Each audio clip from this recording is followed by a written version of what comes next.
వ్యవసాయాత్మకము కాని బుద్ధి అనేక శాఖలుగా పరిగెత్తును. తాత్కాలిక సదుపాయము ఎప్పటికప్పుడు తప్పించుకుంటా సంకల్పముగా కర్మ జరుగుచుండెను. అప్పుడు భోగైశ్వర్యములపై మనస్సు ప్రవక్తమగును. దానివల్ల కామక్రోధాల భయలోపాదులు మనస్సు యొక్క వికారములుగా ఉద్భవించి బహుశాఖలుగా పరిగెత్తుచుండును. వివిధ కర్మలు నిర్దిష్ట ఫలముల కొరకే అని విశ్వసించు స్వర్గపరులు ఎప్పుడునూ దుస్థితిని పొందుచున్నారు. నిత్య జీవితమున బుద్ధిగాక మనస్సు పనిచేయుచుండటం వల్ల కర్తవ్య బోధ నశించును. లోకమున ఆచరింపవలసిన కర్మలంటియే వాని అనుభవ రూపమున విజ్ఞానముండును. లోకమున ఆచరింపవలసిన కర్మలను అంటియే వాని అనుభవ రూపమున విజ్ఞానముండును. ఈ అనుభవము భోగేశ్వర్య దృష్టి మూలమున మనస్సు చే కలుషితమైనప్పుడు తాను పొందు విజ్ఞానము కూడా కలుషితముగా ఉండును. ఈ కాలుష్యము సత్వరయ స్తమస్సులను బట్టి త్రిగుణముల యొక్క సమ్మిశ్రమమును ఏర్పడి తన ప్రకృతిని అనుసరించి ఏర్పడును. అట్లు జ్ఞానమంతయు త్రిగుణముల లక్ష్యముగా కలుషితమగుచుండును. జ్ఞానమే వేదము. బుద్ధియోగము చెందిన వారికి ఈ వేదము తన త్రిగుణములచే కలుషితమగును. అట్లుగాక కర్మాచరణ కౌశలమునందు లోకహితార్థమై మనస్సును వినియోగింపగా ఆ మనస్సుతో పాటు త్రిగుణములు కరిగిపోయి వేదము పరిశుద్ధముగా భాషించును. కామాత్ములు స్వర్గపరులు నాకు భోగైశ్వర్యాసక్తులు సత్కర్మలు ఆచరించినను తమ త్రిగుణములచే అవి కలుషితం ఆగుచుండును. ఈ విధమైన పూజ అర్చన ఆరాధన విశేషములు పాండిత్యము యజ్ఞయాగాది కర్మలను కూడా నిష్ఫలములను. పానీయము మంచిదైనను పాత్ర చిలుము పట్టినదైనచో పానీయము ఇముడక వాంతి యొగుట లోకసిద్ధము. అట్లే సత్కర్మలు కూడా ఫలదృష్టి చే దుష్కర్మలై భ్రమ ప్రమాదాదులకు భయలోపాదులకు కారణమవుతున్నవి. వ్యాసగారు ఆ శ్లోకాన్ని త్రైగుణ్య వేదం అనేటటువంటిది త్రైగుణ్య విషయ వేదాహ అని, అంటే వేదం అనేటటువంటిది 3 గుణాలతో కూడి ఉన్నటువంటిది, నేను అన్నిటికీ అతీతుడు అని చెప్పి ఒక శ్లోకం ఉంటుంది భగవద్గీతలో. దానికి అత్యుత్పతమైనటువంటి ఒక వ్యాఖ్యానం ఇచ్చారు. ఏం ఇచ్చారంటే, జ్ఞానమే వేదము. బుద్ధి యోగము చెందని వారికి ఈ వేదము తన త్రిగుణములచే కలుషితమగును. అట్లుగాక కర్మాచరణ కౌశలమునందు లోకహితార్థమై మనసును వినియోగించుకొనగా కర్మాచరణ కౌశలమునందు లోకహితార్థమై మనసును వినియోగింపగా ఆ మనస్సుతో పాటు త్రిగుణములు కరిగిపోయి వేదం పరిశుద్ధముగా భాషించును. ఇట్లా వ్యాసాలు ఏం చెప్తున్నారంటే, దీంట్లో ఎవరు ఏ పని చేసినప్పటికీ కూడా ఖచ్చితంగా వెనక ఉండేటువంటి బ్యాక్గ్రౌండ్ సత్వగుణం కానీ రజోగుణం కానీ తమోగుణం కానీ ఉంటుంది. తమోగుణం అంటే ఏంటి? తమోగుణం అంటే ఏంటి? ఎప్పుడూ కూడా మనస్సు అసూయతోనో ద్వేషంతోనో మరో దాంతోనో నిండిపోయి ఉండటం, ఈర్ష్య ద్వేషాలు ఇవన్నీ కూడా తమోగుణ దోషంతో ఉంటాయి మనకి. రజోగుణ దోషం అంటే అధికారం చెలాయించడం, అహంకారం చూపించటం, అన్నిటికీ తానే కర్తనని చెప్పి భావించటం, తన పట్ల తనకి ఒక దురభిమానం ఉండటం, ఇతరులను శాసించటం, ఇలాంటి లక్షణాలన్నీ కూడా రజోగుణంలో ఉంటాయి. పెద్దలు మనకేం చెప్తారు? ఈ రజోగుణాన్ని తమోగుణాన్ని తగ్గించుకుని సత్వగుణాన్ని పెంచుకోండి అని చెప్తారు. మాస్టర్ గారు ఏం చెప్తారంటే, సత్వగుణం మంచిదే కానీ అది కూడా దోషపూరితమైంది అని చెప్పి లాస్ట్ టైం కూడా మనం చెప్పుకున్నట్టు గుర్తు నాకు. సత్వగుణంలో కూడా దోషం ఉంటుంది సుమా అని. అది చెప్పడానికి మాస్టర్ గారు తప్ప ఎవరు ధైర్యం చేయరు. ఎందుకు? మన టార్గెటే సత్వగుణం. సత్వగుణం అంటే ఏంటి? బ్యాలెన్సింగ్. అంటే ఉదాహరణ చెప్పాలంటే, ట్రైన్ 10 గంటలు బయలుదేరుతుందంటే 8:30 గంటలకు వెళ్ళినాడు రజోగుణం గాడు. ట్రైన్ బయలుదేరే టైంకి 1 గంట లేటుగా వెళ్ళేవాడు తమోగుణం వాడు. ఫ్రిడ్జ్లో ఉదయం వండిన కూరలు మరుసటి రోజు దాకా దాచి, మరుసటి రోజు మధ్యాహ్నం దాకా కూడా దాచి, ఆ పులిపెక్కిన తర్వాత అబ్బా ఎంత పుల్లగా ఉంది అని తినేవాడు తమోగుణం గాడు. అప్పుడే వండించుకుని బాగా సెగలు కక్కుతూ ఉంటుండగా అనుకుంటూ కారం మసాలా వేసుకుని నీళ్ళు తాగుతూ ఆనందించి తినేవాడు రజోగుణం గాడు. సత్వగుణం గాడు ఎలా ఉంటాడంటే, ఆ పూటకి ఎంత కావాలో అంతే వండుకుని చక్కగా దాన్ని కొంచెం చల్లారనిచ్చి, మరీ వేడిగా కాకుండా మరీ చల్లగా కాకుండా మరీ పుల్లగా కాకుండా మరీ చప్పగా కాకుండా కొన్ని పద్ధతులు ఉంటాయి. అట్లాగా అక్కడ సురుస్తారు మనకుంటా నాలుక అని అనుకుంటా కళ్ళలోంచి నీళ్ళు రాకుండా మంచినీళ్ళు దాకా అవసరం లేకుండా అలాంటి ఆహారం తినేస్తే ఆయన సతగుణం అంటారు. సతగుణం వాడు మాట్లాడే మాటల్లో చాలా పొందిక ఉంటుంది. రజోగుణం గాడు మనం 10 మాటలు మాట్లాడేలోపు వాడు 100 మాటలు మాట్లాడతాడు. తమో గుణం గాడు 100 మాటలు మాట్లాడాల్సిన చోట 3 ముక్కలు మాట్లాడి కూర్చుంటాడు ముద్దు బిగించుకుని. అంచేత పెద్దలు మనకేం చెప్తారంటే చేసే పనుల్లో కానీ మాట్లాడే మాటల్లో కానీ స్వభావంలో కానీ ప్రవర్తనలో కానీ ఆహార విహారాల విషయాల్లో దేంట్లో అయినా సరే అతి ఎప్పుడూ వద్దు. అట్లాగని చెప్పి మరీ రెస్పాండ్ కాకుండా కూడా వద్దు, వికటాటాసాలు వద్దు, మూతి బిగింపు వద్దు, 2 కూడా వద్దు, బ్యాలెన్స్డ్గా ఉండండి అని చెప్తారన్నమాట. అది అన్నిటిలోని మొట్టమొదటి నుంచి మనం ప్రాక్టీస్ చేయాలి. అది సాధారణంగా మనం చెయ్యం కాబట్టి చాలా ప్రాబ్లమ్స్ మనం కొని తెచ్చుకుంటాం. కొత్తలో చుట్టాలు వస్తారు, రాగానే వాళ్ళని ఎత్తెక్కించుకుని కారు ఎక్కించుకుని నాన్ వెజ్ తినే వాళ్ళు నాన్ వెజ్ బాగా వండిపెట్టి వాడు ఫ్రైలు చేసి పెట్టి విపరీతంగా వాళ్ళని మేపుతారు. వీళ్ళు గొప్పకి అంటే వాళ్ళ ఇంటికి వెళ్తే అతిథి మరే చాలా బాగుంటుంది అని అనుకోవాలని అదే చెప్తున్నారు మాస్టర్. ఏ పని చేసినా కూడా దీనివల్ల ఏదో వస్తుంది అని చేసిన ప్రతి పని చివరికి వాళ్ళకి వాళ్ళ కుటుంబానికో వాళ్ళ ఆరోగ్యానికో సమాజానికో అది ఖచ్చితంగా అది చెడు చేసి పెడుతుంది. ఎందుకు చేసి పెడతారు? ఉద్యోగం చేసి పెడతారు, ఆ గొప్పగా చేసి పెడతారు. చేసి పెడితే వాళ్ళు ప్రతి సంవత్సరం కదా ప్రతి నెల రావడం వాళ్ళు పెడతారు. ఆడ వదిలించుకోలేరు, వద్దని చెప్పలేరు. ఎందువల్ల మొట్టమొదటి చేసిన ప్రేమతో కాదు, గొప్పగా చేశారు. అది గొప్పగా చేసిన దాన్ని ఏమని పేరు పెడతారు? దానికి బంధు ప్రీతి, గడద గుడ్డు ప్రీతి, ఏదో రకరకాల పేర్లు పెట్టి చేస్తారు. డబ్బులు ఉంటాయి, ఎవడో వస్తాడు గొప్పకి, ఆడు మనం 5ో 10ో ఇస్తామని అనుకుందాం, దానికి వాడికి 100 ఇస్తారు. వాడు ఎక్స్పెక్ట్ చేయడు. 100 నిజంగా 100 ప్రేమతో ఎవడికి అవసరం ఉందో వాడు వచ్చిందే 10 రూపాయల గురించో 100 రూపాయల గురించో అనుకుందాం, వాడికి 1000 రూపాయలు ఇస్తారు, 500 రూపాయలు ఇస్తారు. ఎందుకు? లోపల ఒక దొరద ఉంటుంది. ఏది? మనం దానం చేస్తుంది 10 మంది చెప్పుకోవాలి అనేటటువంటి ఒక కోరిక ఏదో లోపల ఏడుస్తుంది. అట్లా ఎవరు ఎంత మంచి పనులు చేసినా ఏం చేసినా కూడా ఏముంటుందంటే 10 మంది చెప్పుకోవాలనో లేకపోతే పుణ్యం వస్తుందనో మళ్ళీ మరొకటనో గొప్పగానో ఏదనో ఆ పక్క వాళ్ళకైనా మనం బాగా చూసామనో అని వస్తే అవన్నీ తర్వాత పేకి చుట్టుకుంటాయి. ఇది రజోగుణ దోషం. తమోగుణ దోషం. వాళ్ళు వస్తారేమో అని చెప్పి తలుపులు వేసేసి ఇంట్లో బియ్యం లేవు ఇవాళ ఆయన తేలేదు, రాగానే లోపలికి రాగానే వాడు మంచిలో కూడా ఇవ్వకుండా అసలు చూడండి వీటికి అసలు బుద్ధి ఉందా? చెప్పాను 1 వీక్ అయింది మీరు వచ్చేసారు, ఇప్పుడు కూరలు లేవు, ఉప్పు లేవు, పప్పులు లేవంటే వాడు మేము లేమో మేము వెళ్ళిపోతాం, మేము చూడడానికి వచ్చామని చెప్పి వాడు వెళ్ళిపోతాం. ఇది తమోగుణ దోషం. అంటే ముందే వాడు గాలి తీసాడు ఎవడు చుట్టుపక్కల రాకుండా. అది కాదు కదా. అంత చిన్న విషయాలు మొదలు పెట్టుకుంటే పెద్ద విషయాల దాకా మన జీవితంలో ఎక్కడా బ్యాలెన్స్ ఉండదు. అయితే పిసినారు అవుతాడు, లేకపోతే డబ్బులు ఖర్చు పెట్టేవాడు అవుతాడు. ఎంత ఖర్చు పెట్టాలి, ఎప్పుడు ఖర్చు పెట్టాలి, ఎక్కడ ఖర్చు పెట్టాలి, ఎలా ఖర్చు పెట్టాలి, ఎక్కడ ఆగాలి అనే బ్యాలెన్స్ ఎంతమందికి ఉంటుంది జీవితంలో? మాట్లాడడంలో కానీ వంటలు చేసుకోవడంలో కానీ ఏదైనా. కొన్ని పెద్ద ఫ్యామిలీస్ ఉంటాయి, వాళ్ళకి చివరిలో పెద్ద ఫ్యామిలీకి ఒక ట్యాగ్ ఉంటుంది చివరిలో, పాపం ఒకప్పుడు బాగా బతికారండి, ఆ గ్యాంగ్ అంతా ఈ బ్యాచే. చివరిలో ఏదో సినిమా చివరిలో ట్యాగ్ పెడతాడు ఏదో, అయినా వీడి చివరి సినిమాలకి కొత్తగా చిన్న ఇంగ్లీష్ ట్యాగ్ పెట్టినట్టుగా ఆ చివరిలో పాపం ఒకప్పుడు బాగా బతికారండి అంటే అర్థం ఏంటి? బాగా బతికి గొప్పలో పోయి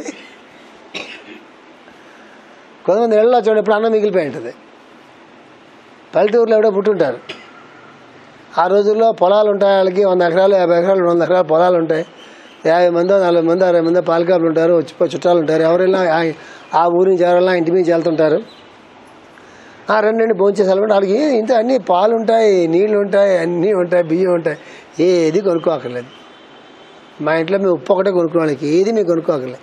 100 మంది తింటే మాకేంటి, 50 మంది తింటే మాకేంటి, ఇంట్లో పాలకాపులు ఉంటారు, అన్నాలు వడ్డీ వాళ్ళు ఉంటారు, వండించే వాళ్ళు ఎంతమంది ఉంటారు. అసలు ఎంతమంది తింటే ఏం వచ్చి నష్టం? అక్కడ 200 ఎకరాల పొలం ఉంటే ఎన్ని తడక్కుండా ఉంటుంది. అవన్నీ ఇప్పుడు ఆ పని మనుషులున్నారా, అన్ని ధాన్యాలు ఉన్నాయా, పండుతున్నాయా, అవన్నీ అప్పుడెప్పుడు అలవాటు అవుతుంది. ఏది మా ఇంట్లో 100 మంది భోంచేశారండి. ఇప్పుడు చేయట్లేదు కదా. గట్టిగా 4 వంట చేయాలంటే మనం ఆర్కే మెస్ పంపిస్తాం, దొడ్డిదారిలో పంపిస్తాం. ఎవరిని ఇంటికి రాగానే రెండు అని పిలిచి, ఎవరిని ఆటో వాడిని పిలిచి దొడ్డిదారిలో పంపించి ఆర్కే మెస్ని తెప్పించి చక్కగా ప్రేమగా పెడతాం. అంటే కష్టంతో ఆడ పనులు చేస్తాం, ఎందుకంటే ఆడ ఆరోగ్యం నాశనం అవ్వాలి కదా. ఇవి గొప్పలంటే.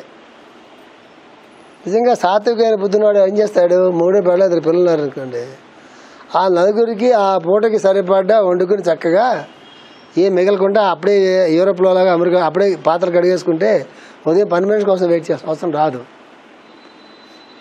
8 పాత్రలు పెడతారు చుట్టూరా, చారుకి, పప్పుకి, గడద గుడ్డుకి, దీనికి దీనికి పెట్టి ఓ పని అమ్మాయి, ఒక వంట అమ్మాయి, ఇంకొక అమ్మాయి, ఇంకొక అమ్మాయి. ఎవరి నీ మనస్సే నీకు బాస్ కావద్దురా అంటే మనకు బాస్ పని అమ్మాయి. రోజు ప్రేయర్ కన్నా కూడా ఆ పన్నమే వస్తుందా రాదా. ఎంత దౌర్భాగ్యమైన స్టేట్లో మైండ్ వెళ్ళిపోతుంది. అసలు తినడానికి అసలు ఎంత కావాల్సి వస్తుంది నిజానికి. బాడీ కొన్ని విటమిన్స్ కావాలి, కొన్ని మినరల్స్ కావాలి. బాడీ ఎనర్జీ కోసం ఆ ప్రాణశక్తి గురించి బాడీ కొంత ఆహారం కావాలి. ఎవరి కాన్స్టిట్యూషన్కి ఏ ఆహారం సరిపడుతుంది, అంటే సింపుల్ లాజిక్. అక్కడ ఎవరు ఎంత తినాలా, వాళ్ళు ఎంత భౌతికంగా శ్రమ చేస్తున్నారు. ఎక్కువ భౌతికమైన శ్రమ లేకపోతే ఎక్కువ భౌతిక ఆహారం అంత అవసరం నాకు ఉండదు, ఎందుకంటే అది భౌతికమైన శ్రమ లేదు కదా. ఆ క్యాలరీస్ అన్నీ పెరిగిపోతే అవి లివర్లోకి వెళ్ళి, కిడ్నీస్లోకి వెళ్ళి, పొట్టలో పెరిగి రకరకాల దరిద్రం అంతా ఉంటుంది. అలాగే ఫిజికల్ యాక్టివిటీస్ చేయరు మనుషులు. దానికి ఎంత కావాలని తెలియగడుతున్నా, దానికి ఎంత టైం వంటగదిలో ఉండాలా, కొన్ని మినరల్స్ కావాలా, కొన్ని ప్రోటీన్స్ కావాలా, కొంత ఫైబర్ కావాలా, కొన్ని ఏవో సాల్ట్స్ కావాలా, లెక్క ఉంటుంది. ఆ లెక్క ప్రకారంగా వంట చేయడానికి టైం పట్టదు, చాలా తక్కువ టైంలో అయిపోతుంది. అది ప్రాక్టీస్ చేసిన తర్వాత 1 వీక్ ప్రాక్టీస్ చేస్తాం అనుకోండి, కొంచెం ఉప్పు ఎక్కువైపోతే, మామూలుగా ఉప్పు వేస్తే ఎవరింటికైనా వెళ్తుంటే అదేనండి మీరు ఉప్పు ఎక్కువైపోయింది, లేదండి మా ఇంట్లో ఎంత అంటే వాళ్ళు ఉప్పు ఎక్కువ వేయాలి, మనకు ఉప్పు తగ్గించి అలవాటు అయింది, మనకి అది ఉప్పు ఎక్కువలా కనిపిస్తుంది. ఇప్పుడు మన పరిస్థితి ఏంటి, ఎవరన్నా ఉప్పు సరిగ్గా వేస్తే అదే నేను తక్కువ వేసారు ఉప్పు అనే పరిస్థితి మంది. ఇప్పుడు ఎవరన్నా కారం ఎవరన్నా ఒక సాత్విక్ ఉన్న ఇంట్లో మన భోజనానికి వెళ్తే వాళ్ళు మామూలుగా వంట చేసి పెడితే ఏంటండి మీ ఇంట్లో కారం తక్కువ వేసారు ఏంటండి, మీ ఊరు దొరకట్లేదు మిరపకాయలు అనే పరిస్థితి మంది. రివర్స్ అవ్వాలి ఆ పరిస్థితి. ఈ సత్వగుణం సంబంధించినటువంటి పరిస్థితి. ఎవరైనా మాస్టర్ డైమెన్షన్ ఏంటి, సత్వగుణం కూడా దోషమే అంటున్నారు.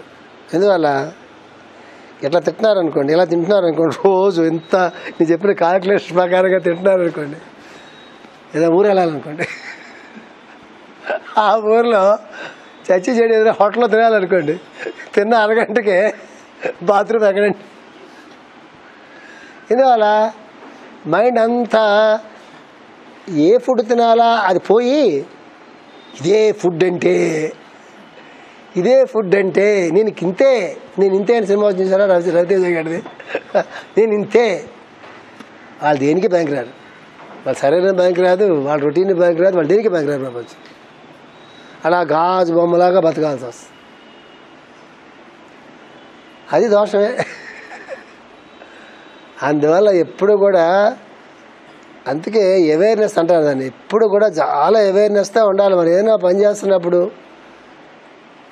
దానివల్ల ఏదైనా మనకు కష్టం కలుగుతుంది, కొంచెం మనసు కష్టపడినప్పుడు, ఇబ్బంది అనిపించినప్పుడు ఖచ్చితంగా దాని తాలూకు విత్తనం మన దగ్గరే ఉంటుంది, ఎవరి దగ్గర ఉండదు. ప్రపంచంలో ఎవరైనా బాధలు పడుతున్నారంటే వీడి మీద వాడి మీద తోస్తాం మనం, ఖచ్చితంగా తోడడానికి లేదు. ఈ జన్మలో మనం చాలా మంచిగా ఉన్న బాధలు వస్తాయంటే పూర్వజన్మలో చేస్తుంటాం. ఉత్తినే భగవంతుడు కరుణామయుడు అని రోజు ఆయన పెట్టుకుని పూజ చేసి ఆయన మీద కీర్తనలు పాడి పాటలు పాడి ఉత్తినే ఆయన కష్టాలు ఇస్తాడు మనకైనా. ఆయనకైనా ఆయన మీద పాటలు పాడినాడు, రోడ్ల మీద తిరుగుతున్నాడు, హాయిగా ఉంటాడు. రామకృష్ణ అనగానే ప్రాబ్లమ్స్ మొదలవుతాయి. విచిత్రం తెలుసా, రామకృష్ణ అనుకుంటా ఏమీ చేయకుండా శుభ్రంగా తిరిగి తాగి హ్యాపీగా ఉన్నాడు, ఏ గుడికి పోవడం హ్యాపీగా ఉంటాడు. స్మగ్లింగ్ చేసేవాడు, దొంగతనం చేసేవాడు, లంచాలు హ్యాపీగా ఉంటాడు. ఇప్పుడు టైం బాగా రామకృష్ణ అవుతాడా, ప్రాబ్లమ్స్ మొదలవుతాయి. మొదలవగానే పక్కన ఎవడో ఉంటాడు, చూసావని చెప్పారా, వద్దురా వద్దురా అంటే విన్నావా, ప్రాబ్లమ్స్ మొదలవడం కానీ ఏ మాత్రం కొంచెం బుర్ర తక్కువ వెళ్ళిపోద్దు వాళ్ళ. భగవంతుడు ప్రాబ్లమ్స్ మొదలయ్యంటే భగవంతుడు మన పక్క చూస్తున్నాడు అనమాట. చూస్తుంటే మొదలైతే వాటి సాల్వ్ చేసుకోవాలి, అక్కడితో అయిపోద్ది. ఆ భర్త అది క్లియర్ అయిపోతుంది. ఈ ప్రాబ్లమ్స్ మనం తెచ్చుకున్నాయా, ఆయన ఇచ్చినాయంటే ఏముండదు, ఆయన బ్లెస్సింగ్ కూడా ఆయన ఎప్పుడు గుర్తుపెట్టుకోండి. బ్లెస్సింగ్ ఆయన ప్రత్యేకంగా మనకి ఎవడు, కష్టం కూడా ప్రత్యేక ఆయన అసలు అలా ఉంటాడు ఆయన. అదే నిర్గుణం అంటే, నిర్గుణాకార నిరాకార అంటే ఆయనకి ఏమి ఇవ్వాలని ఇవ్వకూడదు ఉండదు, మన సిలబస్ని బట్టే ఉంటుంది. ఎంతవరకు అయితే మనం ఏంటది ఎంతవరకు అయితే ఐస్ ముక్క మంచుగడ్డ ఎంతవరకు అయితే నీళ్ళలో కరుగుతూ ఉంటుందో అంతవరకు ఆ నీళ్ళలాగా అవుతుంది. మా లోపు ఉన్నటువంటి వాడు కరిగి ఎంతవరకు అయితే నీళ్ళలాగా వెనకాల ఆ తత్వంలోకి వెళ్తున్నాడో అంతవరకు భగవతత్వం వల్ల పనిచేస్తుంటుంది. ఎంతవరకు ఇక మంచుగడ్డలాగా ఉంటుందో అంతకాలం అది పటపటలాడుతూ ఉంటుంది. దీనికి మాస్టర్ గారు మంచి సూత్రం చెప్పారు. భగవద్గీత చెప్పిన వాళ్ళకి వస్తుందా? రాదు. భగవద్గీత ఎక్కువ పైత్యం పెరగవచ్చు. భగవద్గీత బాగా వస్తే ఆ శ్లోకాలన్నీ బాగా వస్తాయి కాబట్టి వాడు చెప్పేదంతా వాడిని నప్పించడానికి ఒక శ్లోకం చెప్తాడు వాడు. అందుకే డెవిల్స్ కోటింగ్ ది వేదాస్ అని అంటారు. మనకి డెవిల్స్ కోటింగ్ స్క్రిప్చర్స్ అంటారు. డెవిల్స్ అంటే ఏంటంటే ఈ లెక్చర్ వాడు చెప్పేదాన్ని ఒప్పించడం గురించి ఏదో ఒక శ్లోకం ఏదో కథ చెప్పేసేసి ఒప్పించేస్తాడు. దాంట్లో వాడు స్వార్థం ఉంటుంది. చెప్తున్నారు మాస్టర్ ఏం చెప్తున్నారంటే, బుద్ధి యోగము చెందని వారికి వేదము తన త్రిగుణములతో కలుషితమగును. వేదం అంటే జ్ఞానం, బుద్ధి ఏం చెందాలి? యోగం చెందాలి. యోగం చెందినటువంటి బుద్ధిలో ఏముంటుంది తెలుసా? రెండనే భేదం వాడి దగ్గర ఉండదు. బుద్ధి యోగం చెందినప్పుడు ఏమవుతుంది తెలుసా? అట్లు కాక కర్మాచరణ కౌశలమునందు లోకహితార్థమై మనసు వినియోగింపగా, ఎంత బాగుంది చూడండి. కర్మాచరణ కౌశలమునందు లోకహితార్థమై మనసును వినియోగింపగా ఆ మనసుతో పాటు త్రిగుణములు కరిగిపోయి వేదం పరిశుద్ధముగా భాషించును. ఏ జ్ఞానం అయితే వీడి దగ్గర ఉన్నదో, పనులు చేయడంలో ఉన్నటువంటి పనులు ఎలా చేసుకోవాలి కౌశలం ఏదైతే ఎవడైతే దగ్గర ఉన్నదో వాడు ఏం చేస్తాడు? దీనికి ఉపయోగించాలి. లోకహితార్థమై మనసును వినియోగింపగా అది లోకహితార్థంగా వినియోగించాలి.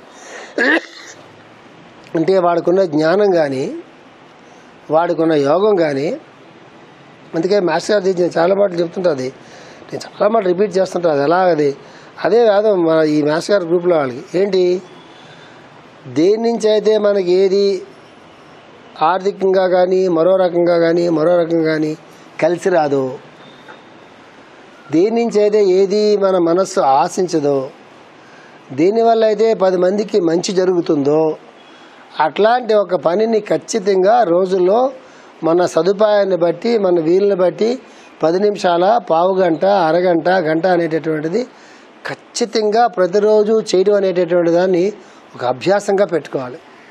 మళ్ళీ రిపీట్ చేస్తున్నా, దేని నుంచి ఏది మనకి ఆర్థికంగా కానీ మరో రకంగా కానీ దేని నుంచి ఏది మనకి కలిసి రావాలని మనం ఆశించట్లేదో అట్లా ఆశించకుండా అది మంచి పని అయి ఉండాలా, 10 మందికి అది ఉపయోగించే పని అయి ఉండాలా, దానివల్ల మనం ప్రతిఫలాన్ని ఆశించకూడదు.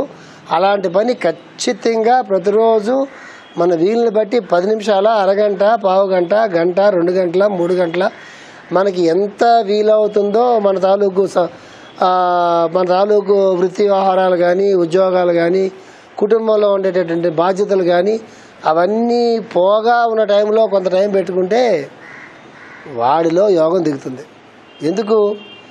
లోకహితార్థం చేస్తున్నాడు, దాని నుంచి ఏమీ ఆశించట్లేదు. ఇది గోల్డెన్ రూల్. ఇది అన్నీ వాళ్ళలోకి దిగొస్తాయి. వాళ్ళ అహంకారం ఉండదు. ఎందుకు? వాడికి నేను చేస్తున్నాననే భావన అక్కడ లేకుండా వాడు చేస్తాడు. స్వార్థం ఉండదు. దేని నుంచి వాడేం ఆశించట్లేదు. ఇది డెవలప్ చేయడం అనేటటువంటిది మనం 2 గంటలు, 4 గంటలు, 5 గంటలు పని చేస్తే డెవలప్ చేయలేమేమో, ఓ 10 నిమిషాలు చేస్తే డెవలప్ చేయొచ్చు కదా. అందుకే మాస్టర్ గారు డిస్పెన్సరీలు అవి పెట్టారు. డిస్పెన్సరీలు పెట్టడం అనేది మాస్టర్ గారు కేవలం మందులు ఇవ్వడానికి ఒకటే కాదు. మందులు ఇవ్వడం అనేది లోకహితార్థం, కానీ అక్కడ ఉన్నటువంటి వాళ్ళకి సాధన అది. అట్లాగే మరొకటి, అట్లాగే మరొకటి, అట్లాగే మరొకటి. అది సాధన. అది సాధన అనుకుని చేసేవాడు ఎప్పుడు కూడా చాలా బాగా చేస్తాడు. డబ్బులు పుచ్చుకొని చేసేవాళ్ళకన్నా కూడా డబ్బులు పుచ్చుకోకుండా సాధన చేస్తారు చూసారా, వాళ్ళ వల్ల ప్రపంచానికి ఎప్పుడు చాలా మేలు జరుగుతుంది. గుర్తుపెట్టుకోండి. అందుకే చాలా ఆర్గనైజేషన్స్ పైకి రావడానికి కారణం, ఆర్గనైజేషన్ పెట్టిన కొత్త రోజుల్లో జీవితాన్ని మొత్తాన్ని అంకితం చేసినటువంటి వాళ్ళు అక్కడ ఉండడం వల్ల ఆర్గనైజేషన్స్ పైకి వస్తాయి. తర్వాత అవి చెడిపోతాయి. తర్వాత పాలిటిక్స్ అయిన వాటిలోకి వచ్చేస్తాయి. ఎందుకు? ఆర్గనైజేషన్స్ పెట్టినటువంటి కొత్త రోజుల్లో అక్కడ డబ్బులు ఉండవు.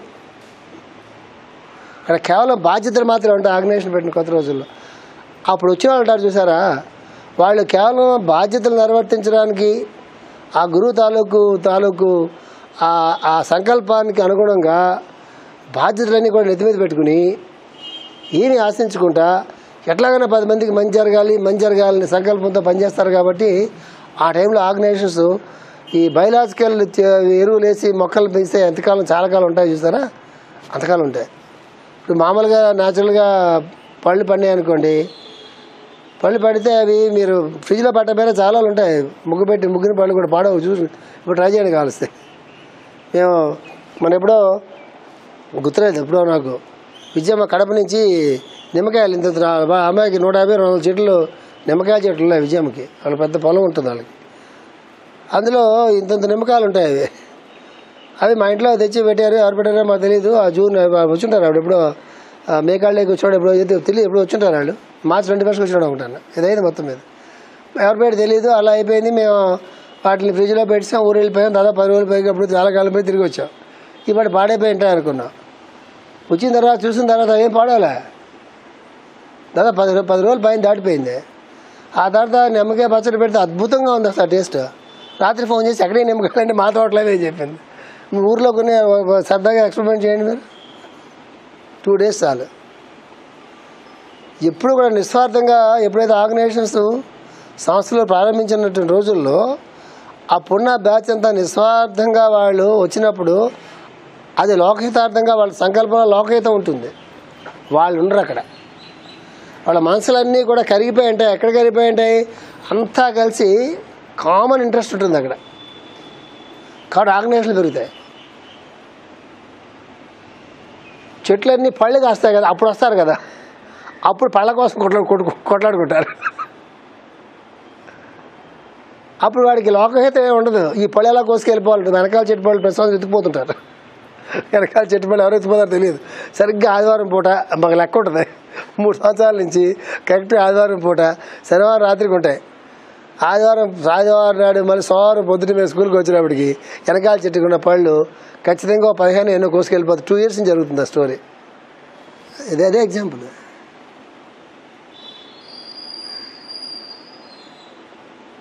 ఆ చెట్టు వేసిన వాడికి చెట్టు ఎవరైతే వేస్తారో పాపం వాళ్ళు అసలు ఆ చెట్టు నుండి కాయలు వాళ్ళు తినరు పాపం. వాళ్ళు తినరు. ఎప్పటికి చెట్లు కాయలు కాస్తుంది. తింటారేమో తెలియదు. చిన్నప్పుడు వేస్తే ఇప్పుడు మీ పిల్ల ఎవరైనా వేస్తే తినొచ్చు వాళ్ళు. కానీ వాళ్ళు పెద్ద వయసులో ఎప్పుడే వేస్తుంటారు. వాళ్ళు తింటారా పాపం? వాళ్ళు తినరు. ఏం చెప్తాను, అది చెప్తున్నారు మాస్టర్. ఇది ఒక గోల్డెన్ రూల్ గుర్తుపెట్టుకోండి. రోజు మొత్తం మీద 10 నిమిషాల 15 నిమిషాల గంట 2 గంటల, అది ఇన్ని గంటలని ఇక్కడ ఉండదు. ఎన్ని నిమిషాలైనా సరే ఆ పని లోకహితం కోసం చేయాలా. దానివల్ల మనకేమీ కలిసి రాకూడదు. దాని నుంచి మనం ఏమీ ఆశించకూడదు. ఎప్పుడు చేసినా కూడా శంకరశాస్త్రి గారు చూసారా, ఆయన నిద్రపోతుంటే ఆ అమ్మాయి పాట ఏదో రాగం తప్పు పాడితే శారద ఏదో పేరు ఉంటుంది, గట్టి అరుతాడు. ఎందుకు? నిద్రలో కూడా ఆయన ప్రతి నరం కూడా, ప్రతి గుండె చప్పుడు, ప్రతి శ్వాస కూడా ఆయనకి ఆ రాగానికి ఆ లయతో ముడిపెట్టుకుందనమాట. అట్లా అయిపోతుంది సర్వీస్ వాడికి. అప్పుడే వాళ్ళలోకి ఆ జ్ఞానం దిగి వస్తుంది.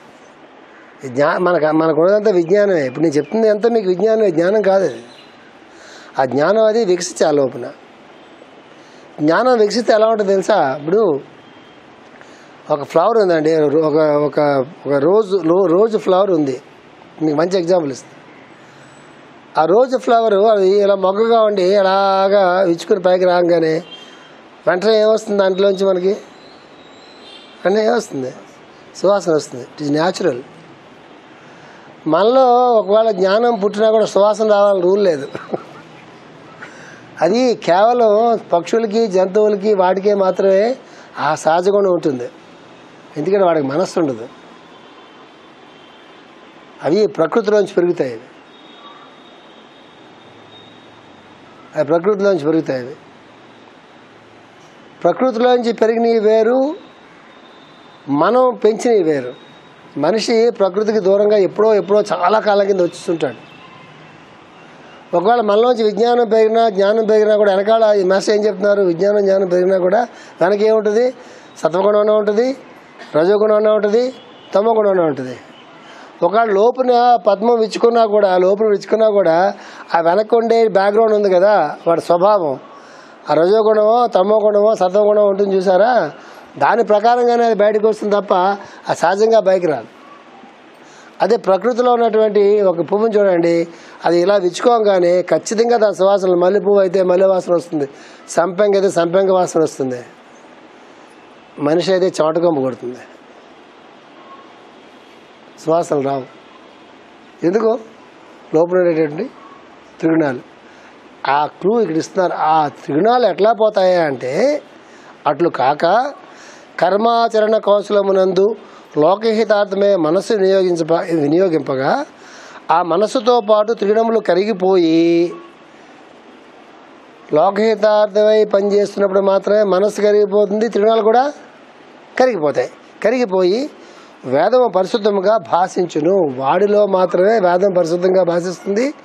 మిగతా వాళ్ళలో వేదం చెప్పినా కూడా అవి త్రిగుణాలతో కూడినటువంటి వేదం తప్ప పరిశుద్ధమైన వేదం కాస్తుమా అని శ్రీకృష్ణుడు చెప్పిన శ్లోకం కొంచెం రెవల్యూషనరీగా ఉంటుంది. అది వేదం కూడా త్రిగుణాలకు సంబంధించినటువంటిదే, అది కూడా పెద్ద గొప్పది కాదన్నట్టుగా ఉంటుంది. ఆ శ్లోకం చదువుకుంటే మీరు దాన్ని మాస్టర్ గారు చాలా జాగ్రత్తగా ఆ శ్లోకాన్ని ఎవరు అపార్థం చేసుకోకుండా జాగ్రత్తగా వేదాన్ని అపార్థం చేసుకోకుండా త్రిగుణాలు అంటే ఏంటి, బుద్ధి అంటే ఏంటి, యోగం అంటే ఏంటి, శ్రీకృష్ణుడు చెప్పినటువంటి బ్యాక్గ్రౌండ్ ఏంటి నుంచి చాలా జాగ్రత్తగా చెప్పారు మాస్టర్. అది ఆ శ్లోకాన్ని తాత్పర్యం మనం చదువుకున్నాం అనుకోండి, త్రైగుణ్య విషయ వేద ఉంటుంది. వేదాలు కూడా సత్వరజ తమస్సుతో కూడి ఉన్నటువంటివే, నేను వీటికి అతీతుణ్ణి అని ఉంటుంది.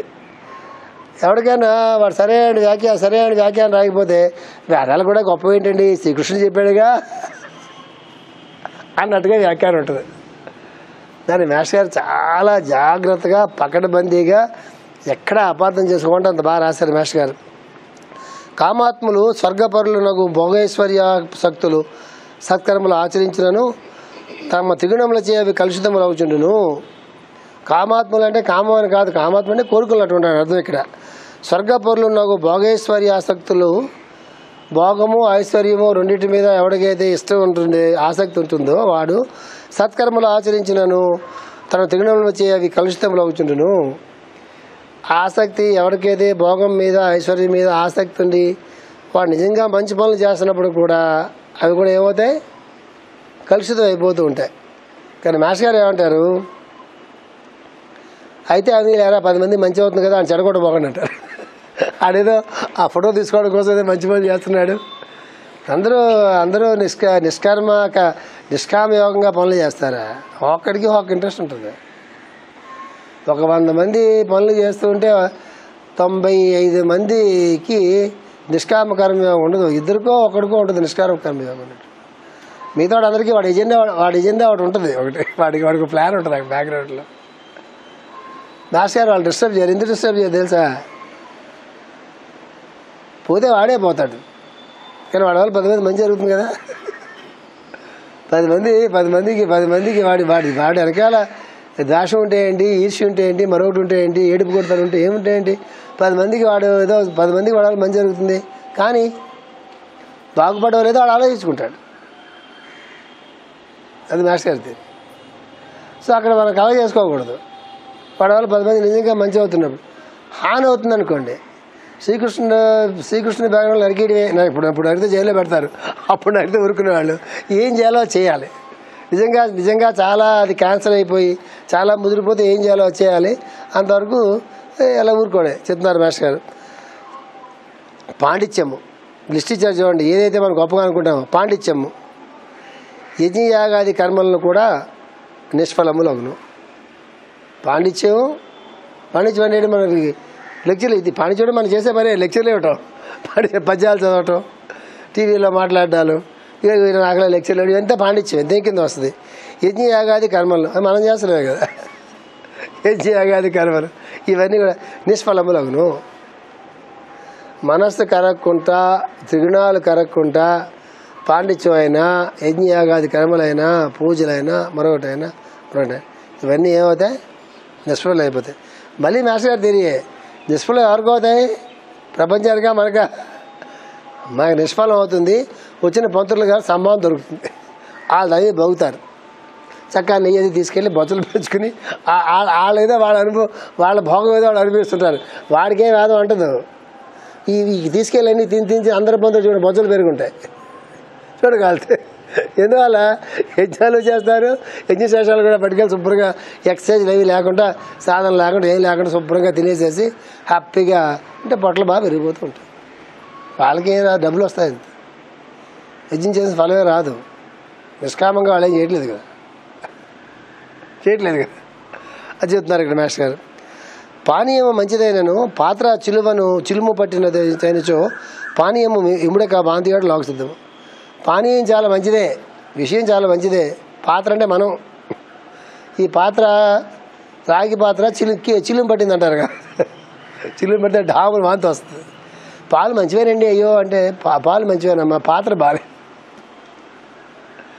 అందుకే మామూలుగా మనం ఏం చేస్తామంటే పనమ్మాయి తోమిన తర్వాత అన్నీ మళ్ళీ మనం తోముకోవాలి. చాలామంది చేయరు పాపం, దానికి కూడా బతకమే. పక్కన షింకులు ఉంటాయి, అన్నీ ఉంటాయి, అయినా సరే బాగానే తోడుతుందని చెప్పి వీళ్ళే అనుకుని దానికి 100 మార్కులు వేసి అది బాగానే తోడుతుందని చెప్పి సరస్సు జరగండి. ఎవరన్నా సరస్సు 50 సార్లు తోముతుంది.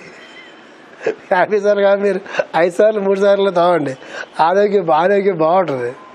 ఆ సరిగ్గా తోమరు, సర్ఫ్ అంతా వదిలేస్తారు దాంట్లో. ఆ సర్ఫ్ బ్లీచ్ ఏదో దేని తోముతారు కదా, సర్ఫ్తో తోముతారో దేని తోముతారో తెలియదు. బూడిది మట్టి మసాలా ఏముంటాయి ఆడితో తోముతారు, సగం ఆటలోనే ఉంటుంది. మనం శుభ్రంగా ఆడు కడుక్కుని వంట చేసుకుంటే బాగుంటుంది. అది పెద్ద కష్టం కాదు, ఇది కడుక్కోవాలి కదా, అది చాలా కష్టం. భారతదేశంలో మన అదృష్టవంతులు, నిజంగా మనం చాలా అదృష్టవంతులు. మనకి సైకలాజికల్ ప్లేన్లో చాలా ప్రాబ్లమ్స్ ఉండవు. ఏంటో తెలుసా, ఎప్పుడు మన బాధలు ఉంటాయి. అది ఎంత అదృష్టం అంటే, ఎవరన్నా బాధల్లో ఉంటే వాళ్ళు ఎంత అదృష్టవంతులు అంటే ఎప్పుడు వాళ్ళకి చేయాల్సిన పని మాత్రమే గుర్తుంటుంది, మిగతా టైం ఏది.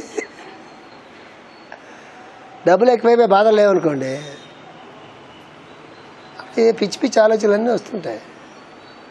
ఇచ్చేద్దామా, ఆ టీవీలో కనిపించే అన్నీ మనం చేద్దాం అనిపిస్తుంది, వాళ్ళు చెప్పేవన్నీ మనం చేద్దాం అనిపిస్తుంది.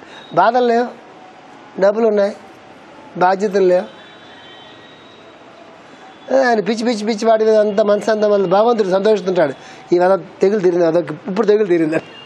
ఎందుకంటే అక్కలేని పెట్టి ఎదురు పెట్టినాడు కదా, మాస్టర్ బాగా చెప్పాలి దాంట్లో వెళ్ళిపోతుందని తీసి ఎదురు పెట్టినట్టు. మాస్టర్ బాగా చెప్పాలంటే అయింది లేటుగా ఆయన సంతోషిస్తుంటారు. పుణ్యమే రాదు. ఆ పని ఎందుకు చేస్తాం మనం? పుణ్యం కోసం చేస్తాం. దేనికోసం చేస్తే అది రాదండి. పెళ్లి కోసం పూజలు చేస్తే పెళ్ళి అవ్వండి, దేనికోసం అది చేస్తావు అది మాత్రం అవ్వదండి. దానికి ఏం చేయాలో చేయాలండి. ఇక దానికి లెక్కలు ఉంటాయి.